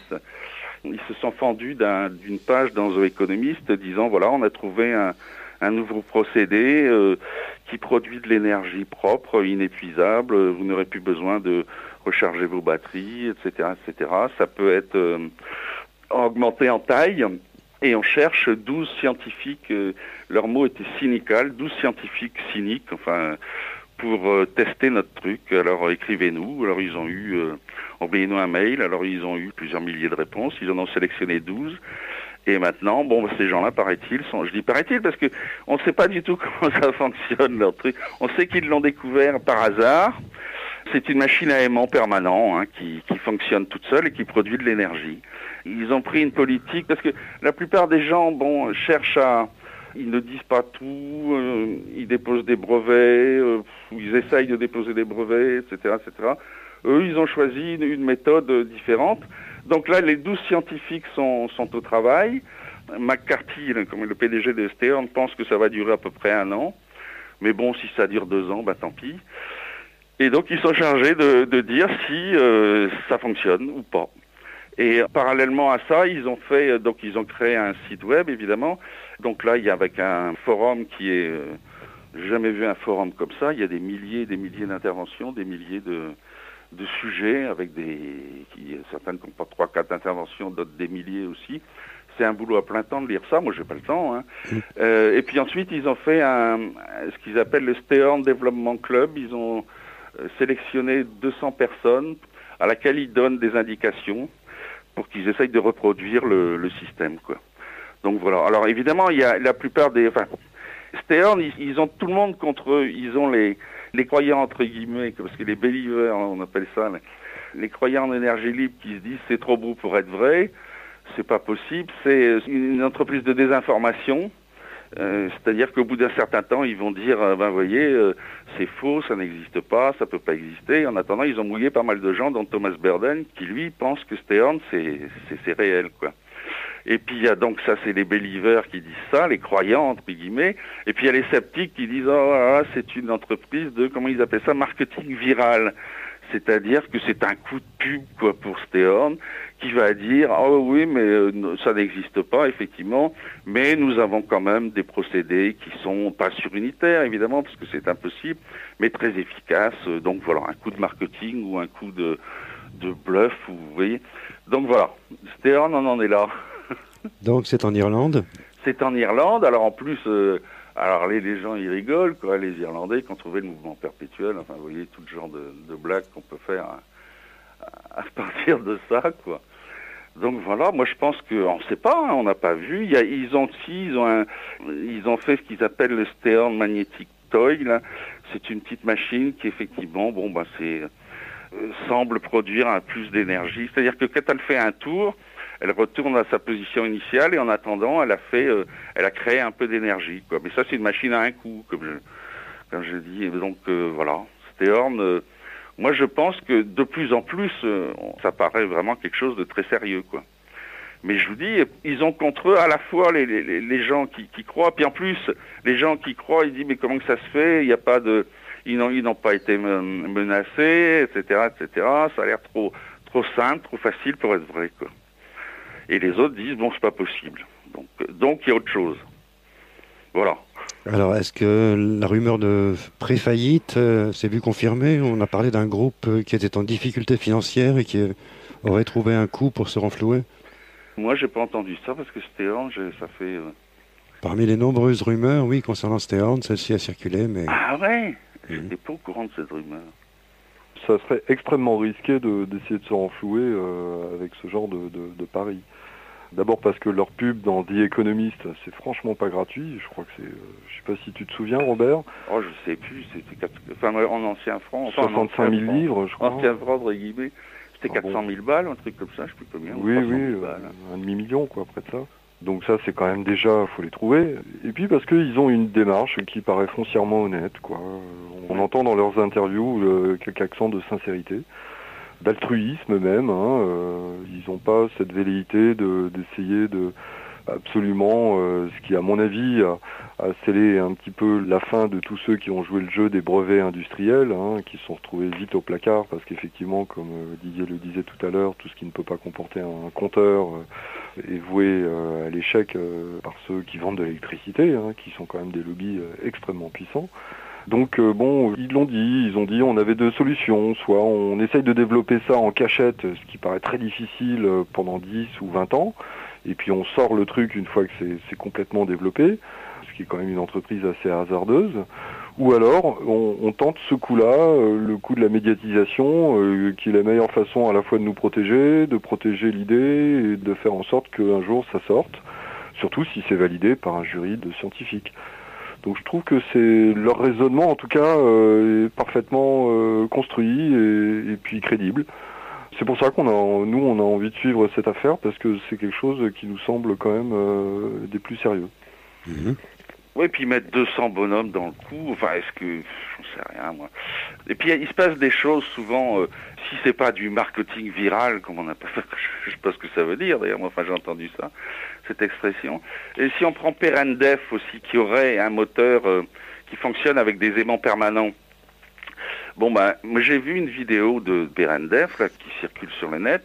On voit bien qu'il y a quelque chose qui tourne, mais à un moment, ce qui m'a frappé, c'est que la personne, c'est Sterling de Allen qui a un site qui s'occupe d'énergie libre. Toutes les nouvelles viennent de lui, en fait, souvent. Hein. Donc, il arrêtait la machine comme ça à la main.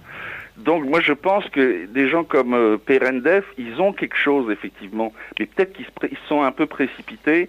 C'est-à-dire qu'ils ont un modèle qui fonctionne. Mais bon, ensuite, faire un deuxième modèle, parce qu'avec les aimants permanents, il n'y en a jamais deux pareils. Et c'est souvent un coup de peau, les gens qui font des machines. Moi, je pense au moteur de Troy Reed. Je ne sais pas si tu vois ce que je veux dire, David. Oui, bien sûr. Il y a Jean-Louis Naudin qui avait essayé de le reproduire. Oui. Il y avait eu un Américain qui l'avait reproduit. Bon, Troy Reed, on l'a vu, il y a un DVD où on voit sa bagnole tourner avec son moteur. Oui. Bon, il y a un Américain qui avait réussi à reproduire ce moteur à aimant permanent aussi, un petit peu genre Stehorn, je suppose, et Perendef. Donc, il avait donné tous les plans à Jean-Louis Naudin, qui, lui, n'a pas réussi. Et l'Américain, je ne sais plus comment il s'appelle, disait qu'il avait mis 3 mois à mettre au point ce truc-là. Et le fait que le moteur Perendef, cette version-là, en tous les cas, parce qu'ils ont eu plusieurs versions, puisse l'arrêter à la main, je pense que c'est un truc qui fonctionne, mais qui ne doit pas produire, en tous les cas, dans la version que j'ai vue, pas beaucoup d'électricité. Donc il y a des gens qui se précipitent comme ça, ils disent j'ai trouvé quelque chose, bon, je dépose un brevet ou pas, peu importe. Et puis ensuite, bon, ils ont des commandes et puis ils s'aperçoivent que ça fonctionne pas toujours. Moi je pense qu'il y a des choses comme ça qui se passent. C'est pour ça que ça sort pas aussi. Steven Greer, dont je parlais tout à l'heure, pensait déjà, il y a 2 ans environ, pouvoir produire publiquement 2 types de moteurs dont il avait les plans. Ouais. Et on n'a rien vu venir pour l'instant. Ah ouais, mais ça, c'est ça, on ne voit rien venir. C'est assez terrible. Bon, il y a un gars dans le site de overunity.com de Stéphane Hartmann qui a modifié un moteur Bedini qui s'appelle le Bedini Call Window Motor, le moteur fenêtre, c'est-à-dire pourquoi ? Parce que les bobinages sont carrés, quoi, en forme de fenêtre, quoi.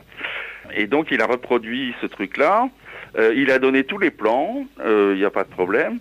C'est très très précis. Il y a des composants un peu exotiques. Moi, je les ai commandés. Il a fallu que je fasse appel à 4 fournisseurs pour trouver tous mes composants, des transistors un peu spéciaux, un relais de chez Cruset, enfin, etc., etc. Donc, je suis en train de le reproduire. Bon, je sais pas, j'ai fini. Et il y a des gens qui bossent là-dessus. Et je crois qu'il y a personne n'a vraiment réussi à reproduire le truc. Et puis, le Mike en question qui a fait ce moteur-là, qui a modifié ce moteur-là, il a disparu. On l'entend plus. Alors pourquoi il a disparu ? Est-ce que c'est une... Alors il y a des gens qui disent ouais, vous voyez, il a disparu, c'est un fake, quoi, et c'est une arnaque, quoi. Mais je crois pas. Je crois qu'il y a une autre vidéo où on voit ce moteur-là, mais ils en parlent pas apparemment dans le forum. Donc ce sont des trucs, à mon avis, il y a une histoire de coup de peau là-dedans. Surtout si on travaille avec des moteurs ou des aimants, des bobinages, il y a une histoire de coup de peau. En fait, ce serait un moteur qui fonctionnerait, on donne une petite impulsion et ensuite il fonctionne tout seul. Il charge simplement un condensateur et de temps en temps, enfin tous les cycles, il le décharge pour alimenter le système électronique. Donc ça, c'est un truc aussi, bon, c'est pas l'avenir de l'humanité, parce que ça produit pas c'est un petit peu comme la machine du Norvégien, hein, ça produit pas de courant supplémentaire, mais c'est quand même un truc qui est contre les lois de la physique actuelle, c'est-à-dire qu'il fonctionne tout seul, quoi. Sans l'aide de personne, comme dit l'autre. Bon, voilà. Et dans toutes ces histoires d'énergie libre, là, c'est jamais clair. Ça, c'est vrai. Hein. C'est vrai que les sceptiques ont beau jeu de rigoler. Et en plus, il y a un gars qui s'est payé le luxe, un Américain, de reproduire donc ce moteur. de passer une vidéo dans YouTube ou Google en disant, voyez, j'ai reproduit le moteur de Mike, regardez, ça marche bien, ah oui, effectivement. Et puis à la fin du truc, au bout de 2 minutes, il enlève un truc, il dit, voyez, la pile, elle est là. Donc il y a quelques personnes aussi qui s'amusent à faire des faux, quoi. Donc il faut être vraiment très très vigilant pour pas se laisser berner et pour... Oui, en même temps, on sait que la liste de ceux qui ont clamé avoir véritablement mis au point quelque chose et qui ont eu des sérieux ennuis, quitte à y perdre la vie, existe. Hein, ouais, ça longue, existe, hein. Ouais. Bon, on peut s'en douter. Je ne sais pas si vous vous rendez compte de l'enjeu, mais on peut se douter que les lobbies de l'énergie vont pas lâcher le morceau tout à fait comme ça, en rigolant, quoi. Hein, donc ça aussi, ça apporte pas mal au moulin de la polémique sur cette question-là. Enfin, ce qui m'intéresse aussi, c'est chez Robert Ethique, c'est qu'il a aussi une vision de ce que représente la surunité ou les rendements supérieurs à 1 ou pas. Il a un avis, je crois, que j'aimerais bien l'entendre parler un petit peu de ça et qui nous permette de comprendre où se situe le problème en réalité, quoi. Est-ce que c'est possible de passer la surunité ou est-ce que c'est un faux problème qui est un petit peu tronqué à la base? Bienvenue Robert. Ouais, c'est téléphoné. Je lisais un article récemment de Burden qui expliquait ce que en fait surunitaire, c'est pas Burden qui disait, c'est une autre personne dont je me souviens plus le nom, qui disait que le mot surunitaire c'était un oxymoron, c'est-à-dire une obscure clarté, quoi. C'est un mot qui voulait dire aussi son inverse, une expression en tous les cas qui veut dire aussi son inverse. C'est-à-dire que en fait, il faudrait pas parler de surunitaire, mais de coefficient de performance supérieur à 1. Alors, qu'est-ce que c'est qu'un coefficient de performance supérieur à 1 ? Ben, si vous prenez un bouquin, j'ai pris il n'y a pas longtemps un bouquin de physique de première, on explique que un réfrigérateur, une pompe à chaleur, a un coefficient de performance de 2 ou 3. Qu'est-ce que ça veut dire ? C'est-à-dire que par rapport à ce que met l'opérateur dans la machine, si par exemple dans une pompe à chaleur vous mettez 1 kW d'électricité, ça va vous ressortir l'équivalent de 3 kW en chaleur. Voilà, et le reste est pris dans l'environnement. Mais quelque chose de surunitaire, c'est-à-dire de rendement supérieur à 1, ça n'existe pas parce que un rendement, par définition, c'est inférieur à 1. Il y a toujours des frottements ou des trucs comme ça, rien n'est parfait, quoi. Donc le mot surunitaire, mais qu'on utilise quand même, serait un oxymoron. Bon, je sais que les Américains, ils sont assez... ils aiment bien faire des procès, des choses comme ça, donc ils sont assez précis dans leur... quand ils disent quelque chose, quoi. Donc voilà, quel est le rendement d'un moulin à eau ou d'un moulin à vent ? Le rendement par rapport à quoi ? Par rapport à ce que met l'opérateur. L'opérateur ne met rien dans le moulin. Meunier, tu dors, hein, ton moulin va trop vite. Le meunier, il fait rien. C'est le vent qui fait le boulot. Et dans un moulin à eau, par exemple, si on considère la masse d'eau et le volume d'eau et la vitesse de l'eau qui pousse l'aube, eh ben le rendement, il est très inférieur à 1. Il y a des frottements, etc., etc. Donc on parle plutôt de COP, coefficient of performance en anglais, et sinon de CDP, coefficient de performance. C'est-à-dire, qu'est-ce que met l'opérateur mettant ou rien, et qu'est-ce qu'on a en sortie ? Ben, le COP peut être infini, comme dans un moulin à eau, un moulin à vent. L'opérateur ne met rien. C'est l'environnement qui met tout dans un bateau. À voile, l'opérateur, bon, il met pas grand-chose. Il bouge un peu les winches, etc. Quoique, dans certains bateaux, il faut bosser. Mais enfin, par rapport à ce que met l'opérateur, ce qu'il a en sortie, voilà ce que c'est qu'en fait, quelque chose qui est surunitaire, quoi. Et donc, pour les histoires des moteurs à aimant, etc., eh ben, c'est l'environnement. L'opérateur, il met rien non plus. Donc, c'est l'environnement qui fait le boulot, quoi. Alors maintenant, les gens disent, mais quel environnement, quoi? Parce que pour un moteur à eau ou un moulin à vent, on comprend que c'est l'eau ou le vent. Mais pour un truc à aimant permanent, eh ben, les gens disent, c'est l'énergie du vide. Voilà, la zero point énergie. Alors maintenant, il y a des gens qui disent, oui, d'accord, il y a peut-être de l'énergie dans le vide, mais on ne peut pas la récupérer. C'est un petit peu comme l'énergie de gravitation. Elle existe, mais on ne peut pas la récupérer. C'est un système conservatif. C'est-à-dire que si vous faites un tour, ben, vous retournez au même point, vous ne gagnez rien. Par exemple, dans un moteur à aimant, quand on joue avec des aimants, on a vraiment l'impression qu'on peut faire quelque chose avec des aimants. Quand ils se collent très fortement sur une partie métallique, ben on dit, ben non, il y a du travail de fourni là. Et les scientifiques disent, oui, il y a du travail de fourni, mais dans la moitié d'un cycle simplement. Un moteur, c'est quoi? C'est une série de cycles, on revient à son point de départ. Donc vous pouvez effectivement penser qu'un aimant qui se colle comme ça brusquement sur une plaque métallique produit du travail, mais il faut revenir au point de départ, donc il faut le tirer l'aimant. Il faut donner le même travail pour revenir au point de départ. Donc vous gagnez rien. C'est un système conservatif, de même que les roues à la Bessler ne sont pas possibles, etc., etc. Alors pour les roues à la Bessler, j'en sais rien, mais pour les aimants, on peut simplement leur dire que quand vous laissez coller deux aimants l'un sur l'autre, d'ailleurs il faut enlever ses doigts, pour les enlever, vous n'allez pas faire le même mouvement, vous allez essayer, quand il y a deux aimants de coller, donnez ça à quelqu'un, dites-lui, décollez-le, vous allez voir qu'il ne va pas tirer de la façon dont les aimants sont collés, mais il va essayer de prendre la tangente, quoi. Il va les faire glisser, oui. Il va les faire glisser, et il semblerait que là, il y a moins d'énergie à faire pour revenir au point de départ que... Voilà. Donc, les gens disent, dans les systèmes à aimants, c'est pas conservatif. On rejoint là aussi ce que tu me disais sur les vecteurs. Ouais, enfin, ce que je disais sur les vecteurs, c'était, encore une fois, c'était Berden qui expliquait que la physique de Maxwell, les premières équations de Maxwell, il utilisait les quaternions. Il calculait avec les quaternions. On ne connaissait pas encore le calcul vectoriel. Et il y a Heaviside qui est arrivé, qui a dit on va simplifier tout ça, on va plus utiliser les quaternions, on va utiliser des vecteurs. Seulement le problème avec les vecteurs, c'est que ça simplifie considérablement la chose, c'est-à-dire que deux vecteurs qui sont opposés l'un à l'autre, la somme est nulle. On imagine deux personnes qui poussent chacun sur un mur, deux gros balais qui poussent chacun sur un mur. Effectivement, la somme est nulle, il se passe rien, le mur il bouge pas. Seulement, on voit bien qu'il y a une pression sur le mur, quoi. Et la somme des deux vecteurs est nulle. Par contre, si on prend des quaternions qui étaient, en fait, c'est un vecteur et un nombre, si on fait la somme de deux quaternions dont les vecteurs sont nuls, on a deux fois le nombre. Et donc ça a été enlevé par Heaviside, et il paraît que c'était un peu le secret des équations de Maxwell qui avait trouvé une théorie unitaire, en fait, mais qui ne le savait pas. Donc voilà. Je sais pas si j'ai été clair. Ce que dit Bearden, en gros, c'est qu'aucun générateur n'a jamais produit, en fait, d'électricité, mais qu'il ne fait que déséquilibrer les forces présentes naturellement dans chaque centimètre cube de vide existant. Et que, en fait, c'est une erreur de conception de base, qui est de considérer que, comme dit Robert, les deux gros balaises qui poussent chacun de leur côté sur le même mur, mais dans un sens opposé, de considérer qu'ils n'existent pas, parce que le mur ne bouge pas.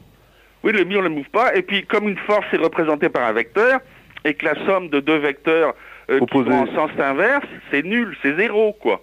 Mais on voit bien qu'il se passe quelque chose. Mais pourtant, il y a deux forces qui s'exercent, voilà. Donc le problème se situe là. Voilà, et ce que dit Berden, c'est que si on avait continué, parce que il paraît que les quaternions, moi je sais pas, je suis pas matheux, hein, mais les quaternions, il paraît que c'est abominable à calculer, c'est très compliqué, les calculs deviennent très compliqués. Donc il y a Heaviside qui est arrivé, qui a dit, bon, c'est bien joli, tout ça, moi je simplifie. À la place de 20 équations, j'en fais plus que 6. Et après, ce qu'on étudie, c'est les équations de Maxwell, mais en fait, c'est pas les équations de Maxwell, c'est les équations de Maxwell revues et corrigées par Heaviside. Et qui a enlevé toute cette partie, toutes ces constantes, là, quoi. Et donc, si on représentait les forces par des quaternions, d'un quaternion, c'est un vecteur et un nombre. Donc, mais les deux vecteurs peuvent être opposés, donc la somme des deux vecteurs est nulle, mais la somme des deux nombres, c'est la somme des deux nombres. Sauf s'il y en a un qui est négatif, l'autre positif, ça fait 0, mais ça, la plupart du temps, ça fait pas 0. Donc, on a enlevé une espèce de dimension, et donc voilà, donc toute la physique est basée sur le calcul vectoriel. Et d'après Berden, il faudrait revenir en arrière, quoi. Enfin, en tous les cas, prendre ça en compte. Pour ma part, j'avais une autre approche de la physique du vide, à savoir que si dans un bocal, on arrive à extraire la dernière molécule d'air, on crée un état panique duquel surgit une étincelle. Oui, c'est possible, ça. Ouais. J'ai vu ça bien longtemps chez Hubert Reeves, bien qu'il ne soit pas spécialiste lui-même. Ouais. Mais on voit bien qu'il y a quelque chose, je sais pas, les gens disent les aimants ne peuvent pas produire de travail. Parce que de toute façon, un aimant, quand vous restez suspendu, un aimant, parce qu'il y a des aimants qui sont très costauds, hein, vous collez un aimant au plafond, s'il est métallique, vous suspendez à l'aimant, vous ne produisez pas de travail puisqu'il n'y a pas de mouvement. Mais on voit bien qu'il y a quelque chose quand même. Enfin, moi, je sais pas, je trouve. Il y a des Chinois là qui sont assez chinoiseurs, effectivement, ces Chinois, qui ont fait un appareillage très simple. Ils ont mis 2 cathodes dans un tube à vide, et donc, je sais pas qu'est-ce qu'ils chauffent ça, ou ils font... Je crois qu'ils les chauffent, ouais. Et donc, ça éjecte des électrons, mais il y a autant d'électrons qui vont d'une cathode à l'autre qu'ils gagnent rien, quoi. Bon, d'accord. Par contre, s'ils mettent 2 aimants, comme c'est des électrons, un aimant qui repousse les électrons, le côté positif d'un aimant, qui va repousser les électrons, et d'un autre côté, dans leur petit tube à vide, là, le côté positif d'un aimant qui va attirer les électrons et le côté négatif de l'autre qui va les repousser, eh ben, il se passe un courant électrique. Il y a un courant électrique dans leur petit truc. Bon, pas un gros courant, mais alors, vous voyez, les aimants, ils produisent quand même quelque chose, parce que en principe, un aimant, c'est neutre, quoi, ça fait rien. Mais si on en met dans leur petit dispositif, là, il y a un petit courant qui passe. Donc les aimants, ça produit effectivement quelque chose. Moi, j'ai lu des articles où les gens parlaient, ah oui, les aimants, oui, effectivement, ils restent en pendant comme ça pendant des centaines d'années, mais ils produisent aucune force. On peut très bien mettre un clou, et voilà. Et ben, dans le truc des Chinois, si vous mettez un clou à la place d'un aimant, ben, il n'y a pas de courant électrique. Donc il y a des tas d'expériences comme ça. Bon, ben évidemment, ils n'ont pas publié ça dans Nature, hein. Puis ils en ont fait une autre expérience. Donc ça montre que les aimants peuvent produire quelque chose. Bien qu'officiellement, un aimant, ça fait rien. Ça produit pas de travail. Magnet don't do work. Donc à suivre pour l'instant, ce serait trop simple de dire il a effectivement été trouvé, le procédé existe, il peut être distribué aux populations, on n'en est pas là. Il y a un espoir du côté de Stern, et c'est donc en suspens pour plusieurs mois. Oui, distribué aux populations. Et puis je lisais aussi un article à propos de Perendef. Je crois qu'ils ont quelque chose, mais peut-être pas reproductible, parce que maintenant les clients sont exigeants. Hein. Quand on leur dit, vous allez... Parce qu'ils vendent des trucs assez chers, hein. Vous allez dépenser, je sais pas moi, 15-20 000 euros pour une machine qui vous donne tant de kilowatts. Si la machine ne donne pas le truc escompté, donc ils auront des ennuis. Hein. Et puis en plus, il y a des histoires, ça va être des histoires de sécurité, parce que ces aimants-là sont très forts.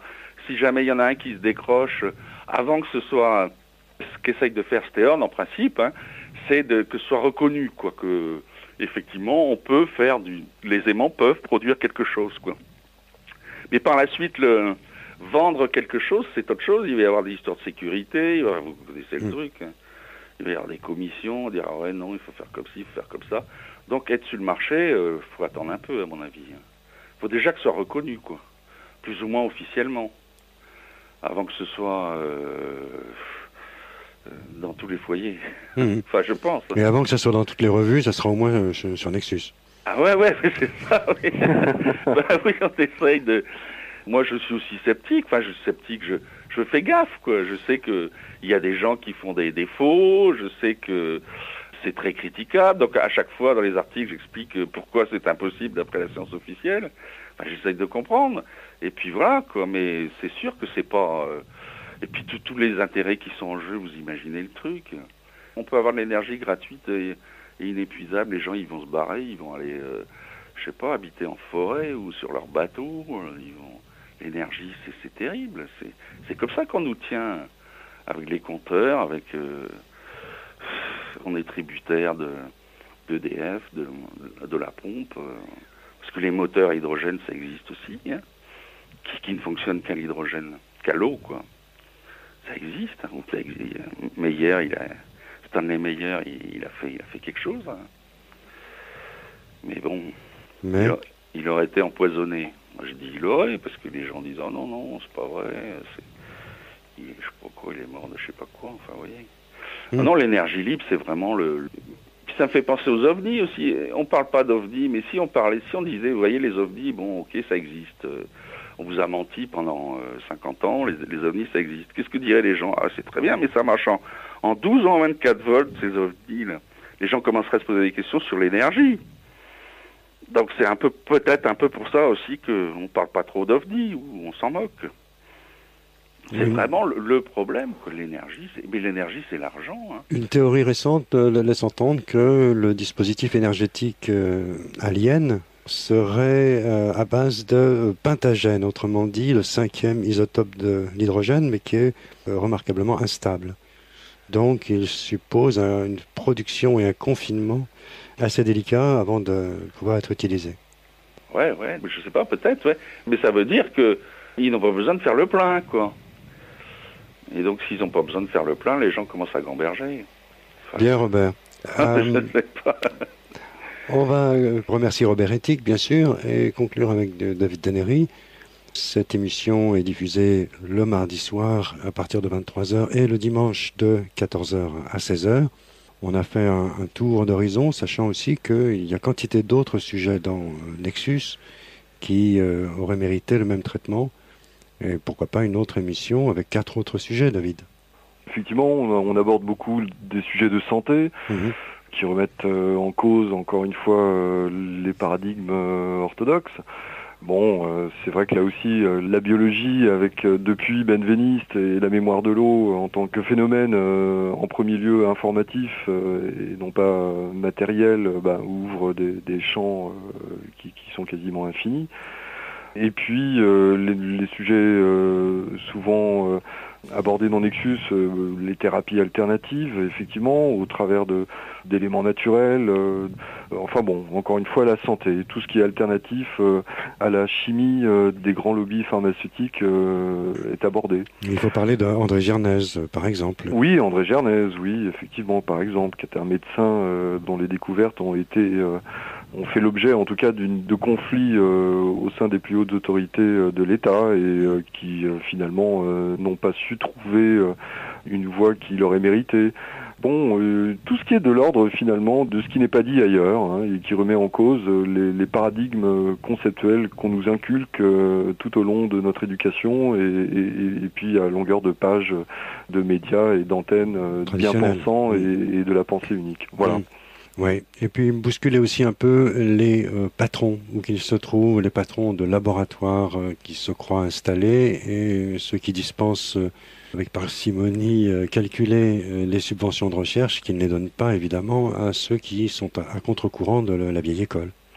Oh bah oui, c'est de bonne guerre, mais de ce point de vue-là, je pense que, voilà, encore une fois, nous, on n'a pas une démarche bien d'activiste militant, en tout cas. Nous, on donne l'info et puis je crois il faut pas oublier qu'on a un énorme pouvoir tous. On est tous un peu complices. On se rend tous un peu complices à chaque fois qu'on ouvre notre porte-monnaie et qu'on se laisse aller à leur influence. Il faut se souvenir de ce pouvoir-là, quoi. Alors, on essaie d'informer les gens afin qu'ils s'en souviennent et qu'ils comprennent, comme la Boétie le disait déjà il y a 400 années, dans son célèbre discours de la servitude volontaire, que ces fameux puissants, finalement, c'est pas vers eux qu'il faut jeter des pierres, en tout cas, et que le principal ennemi que nous avons, c'est nous-mêmes. Et c'est l'ignorance. Donc voilà, nous, on essaie d'informer afin que les gens comprennent que le seul pouvoir qu'ont ces gens-là sur nos vies, c'est celui que nous, des millions de gens pourtant, alors qu'eux ne sont que quelques-uns, nous leur donnons. Que sans cela, il ne serait pas grand-chose, en tout cas. Ce qui nous manque peut-être, à nous et à ces gens-là dont tu parles, c'est de le savoir. Savoir qu'on a ce pouvoir. Oui, je pense que c'est... Ah oui, ça c'est essentiel. Le vrai générateur à énergie libre, c'est peut-être l'humain. Et l'information. Ouais. L'énergie. Le site web de Nexus, c'est simple, c'est www.nexus.fr. Oui. Je ne ferai l'injure à personne d'appeler Nexus. David Danéry, c'était un plaisir. On a d'autres sujets à aborder, y compris Maître Philippe de Lyon, par exemple. Tout à fait remarquable article qui m'a permis d'apprendre beaucoup de choses sur un personnage que je croyais pourtant connaître. Bref, Nexus, c'est varié et ça se trouve en kiosque ou par abonnement. Ça se trouve en kiosque, pas dans tous les kiosques, parce que notre tirage, il y a des dizaines de milliers de kiosques et notre tirage ne permet pas d'être partout. Il y a un site qui vient d'être mis en ligne et qui s'appelle trouverlapresse.com. Et vous pouvez facilement trouver le kiosque le plus proche de chez vous. Nexus est distribué partout en France. Et vous trouverez facilement le kiosque le plus proche de chez vous où il se trouve. Trouverlapresse.com. Merci David. Merci beaucoup Didier.